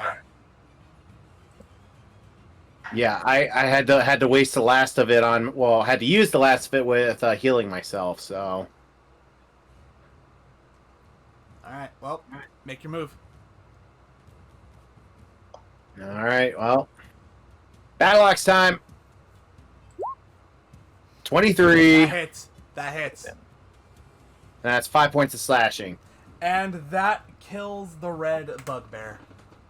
Off with Yeah, his head. and I am just so incensed from the long battle. I keep hacking at his neck until I sever his head. Alright. It is now Blue Bugbear's turn. He's going to move up. Morningstar. Oh, jeez. Oh, that does not hit. No, it does not. And unfortunately, Green Bugbear, he moves right here, but he can't really do anything because, again, his blue friend is in the way. Wait. Can I try to enrage him by mocking him? Go ahead. Alright, I'm going to do intimidation. Hi, you ugly bugbear! Come and get me! Ooh, 14. Plus his wisdom. No, that works. So, basically, what he's going to do is he is going to throw his... I'm going to roll a d20, and he's going to throw his javelin. If it is a 10 or lower, he hits his partner. 5, he Come hits his on. partner. Moron! Let's see, 6 Oh, 6 damage. points of piercing. Yeah, the bugbear... Would that be... What? I was going to say, wouldn't that be considered a sneak attack since he didn't expect it? You're right, yeah. Snake attack's a little bit. What does that do to damage? I think there's some kind of Snake- modifier. Sneak attack is technically a whole different thing. It's more of a tackle opportunity if you're working like that, which would give you advantage. So upon DM's discretion, personally, I'd just you've already hit it, haven't you? Yeah. He's already hit the blue bugbear. We can just say he did like 6 damage and leave it at that. Okay. Yeah. Snowflake, make a death save. Yeah. Oh, no. Don't worry. Like I say, there's a whole kind of in this game. It's the Characters dice. final countdown. Do. Oh! That's a success. The dream is alive! The dream is alive! Lucius, it is now your turn. Okay, nope. I start hacking. I can hear his groans, and I am trying as hard as possible to get to him. Yes. 19. That hits. 11 points of slashing. He better be dead. Unfortunately, not. He's Damn it. definitely not happy, but he's not dead. Well, is he Yes. unhappy towards me, or is he unhappy towards both me and his friend? He's unhappy towards both of you, and I am gonna roll another d20 to see who he attacks. He attacks his Alright. partner. He's like, "What the hell are you doing?" And he's gonna like hit him with the Morningstar, or rather try. That hits. Oh! 11 balls! And I will say this: now the bugbears are more concerned with themselves than they are with you. All right, well, you gotta love some good infighting. And now, the green bugbear is going to hit his former partner with his Morningstar. That hits. Well, now I'm rooting for the loaded dice. Come on. That does 7 damage. Okay, that one has to be dead. No. You said it was. Are you sure? Green hitting the other one? Yeah. Blue had 10 HP left. Oh, well, the way you made it sounded like if he got hit with another decent hit, he'd be dead. That's my bad. Yeah. Snowflake, make your final death save, because either way, you either live or die. No, I don't want to look. I don't want to look. Ah. I'm stable. You imagine So, yourself back to 1 HP.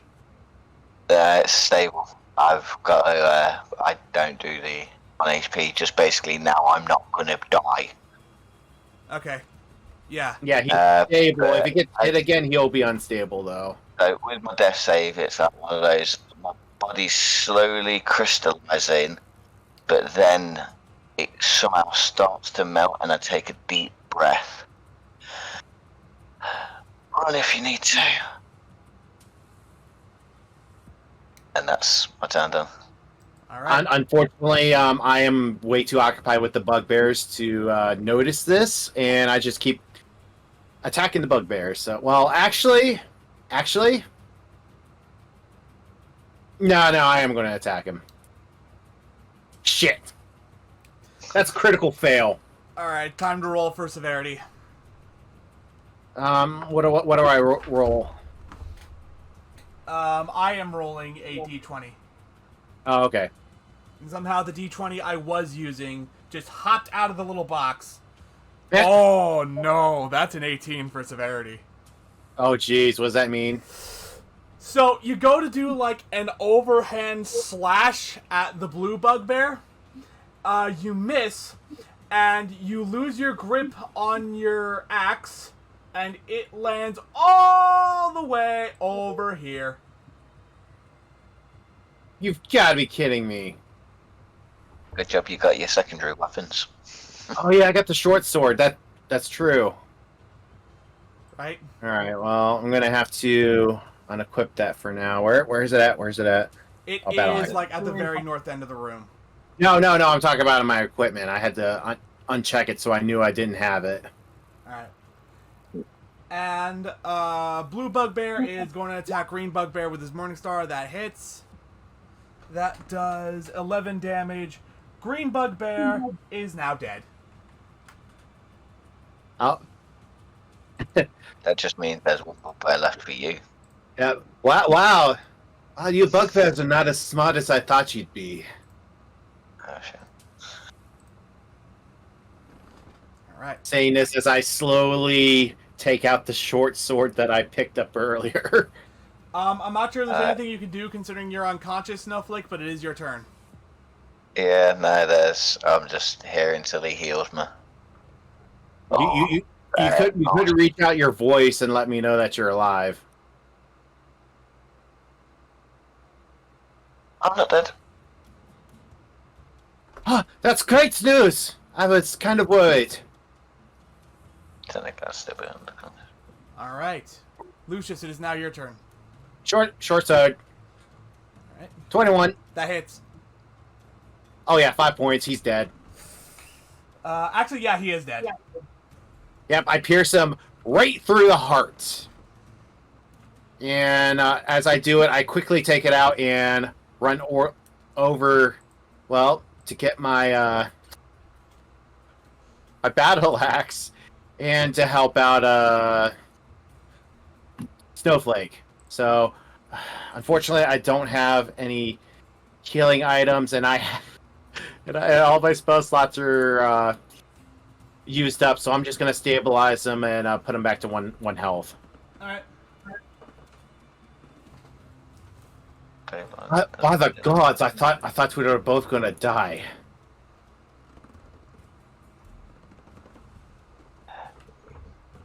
I guess they're finally smiling on both of us today. All right, so we got to get going. I gotta find the mage. I start rushing back to where the mage was at. Yeah. He's still there. Snowflake's gonna just kind of. At this point, he's not gonna fly. He's not gonna fly. He's just gonna hobble his way over.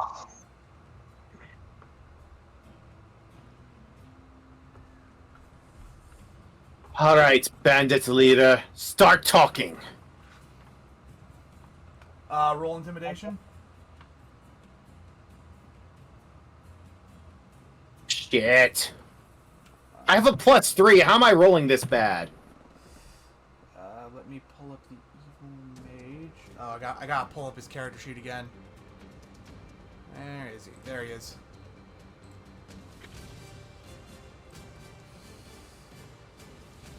All right. Yeah, he's not intimidated by you. All right. How about Oh wait, I know. How about if I start twisting the arrows in his legs? Okay. I will let you do another intimidation. This time with advantage. Oh come on! I'm Fuck this going to game. tell you. I'm going to tell you to step back. Yeah, Snowflake. he's still not intimidated. Yeah. Oh no, this ain't. I'm gonna tell Lucian to step back. This is gonna fucking hurt. Like Well, over, as long as you're not over, hurting yourself, by all means. over 15 feet away. Oh, okay. Go for it.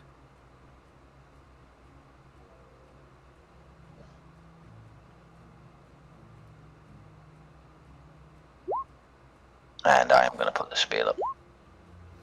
Oh. Yeah, that definitely hits. What's the damage? You gotta make a constitution save. Oh, okay. Let's see here. Constitution save. I Oh yeah, he doesn't make that. yeah, I Okay. see him start to do the thunder wave. I'm like, Snowflake, don't kill him. Not yet. And it's 12 damage. 12 damage. He's dead. Yeah, and he flies 10 feet away. Yeah, so basically out of the cave. That is the furthest the Roll20 will let me move him back. Yeah, okay. Snowflake, what in the gods were you thinking?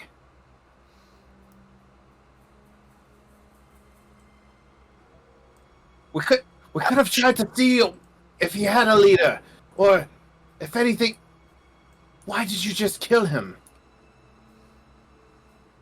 I've had enough of this shit. We said we'd kill them all. We did. Can we come back to the village? And can I please rest? I've had enough of it.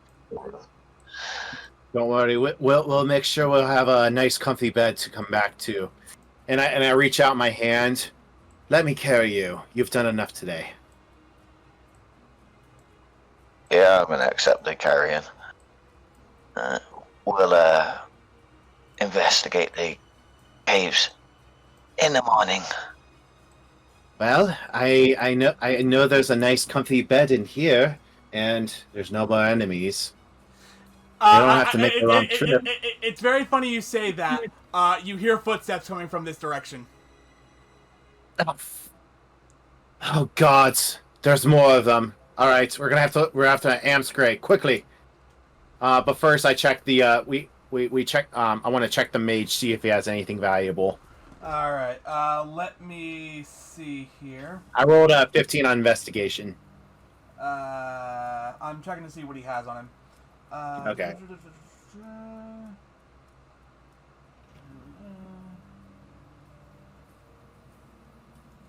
You find a staff of defense on Yarno. Nice. Oh, this will definitely come in handy. I'm just gonna carry it for now since Snowflake is way too hurt to do anything. You said staff of what? Staff of defense. Okay. Unfortunately, I don't see anything. The book doesn't say anything else about. Hold on, 1 second here. It's not popping up in the compendium either. It's probably a magic item that's like exclusive to the book. Give me 1 second. I might have something for that. Here we go. Staff of defense. This slender, hollow staff is made of glass, yet is as strong as oak. It weighs 3 pounds. You must be attuned to the staff to gain its benefits and cast its spells. While holding the staff, you have a +1 bonus to your armor class. The staff has 10 charges, which are used to fuel the spells within it. What the frick? Oh, freaking.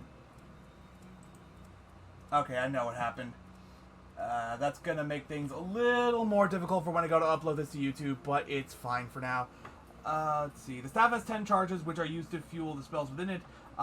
With the staff in hand, you can use your action to cast one of the following spells from the staff if the spell is on your class's spell list. Mage Armor, 1 charge, or Shield with 2 charges. No components are required. The staff regains 1d6 plus 4 expended charges each day at dawn. If you expend the staff's last charge, roll a d20. On a 1, the staff shatters and is destroyed. Oh, all right. Well, I only look at it very briefly before I put it in my pack and run out. Yeah. I'll just write it in as a placeholder for now. So you guys just run out of the hideout? Yes. All right. And so you guys leave. You have 3 red brand ruffians chasing after. Well, actually, no. They start chasing after you, but then they see the dead body of their leader. They just kind of panic and then scatter. The red brands, while there are still technically a few members of the red brands left, these 3 in particular, they are. They just decide, you know what? Our leader's gone. Fuck it, we're out. The red brands have effectively disbanded. Well, either way, my character does not care. We are trying to rush into town as quickly as possible. And that you do. Let me move the thing over here.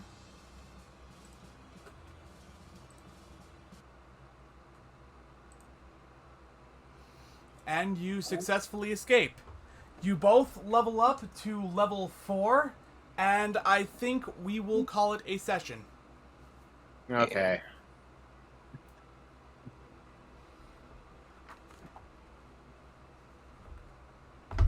Yeah, because it's been like 4 hours. Yeah, it's been a really long, and I haven't eaten dinner, so. Yeah, so. Thank you, gentlemen, for joining me for this second session.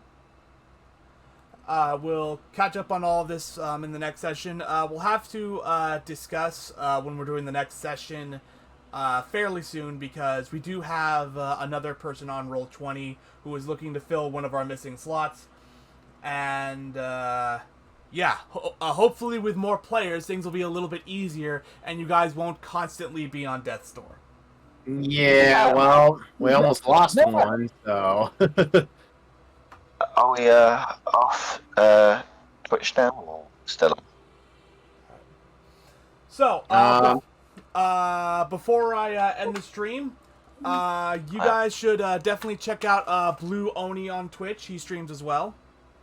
I still need to get into it, but yeah, think about me when I do start again. And with that, I'm just gonna end the stream here. See you guys later with something else.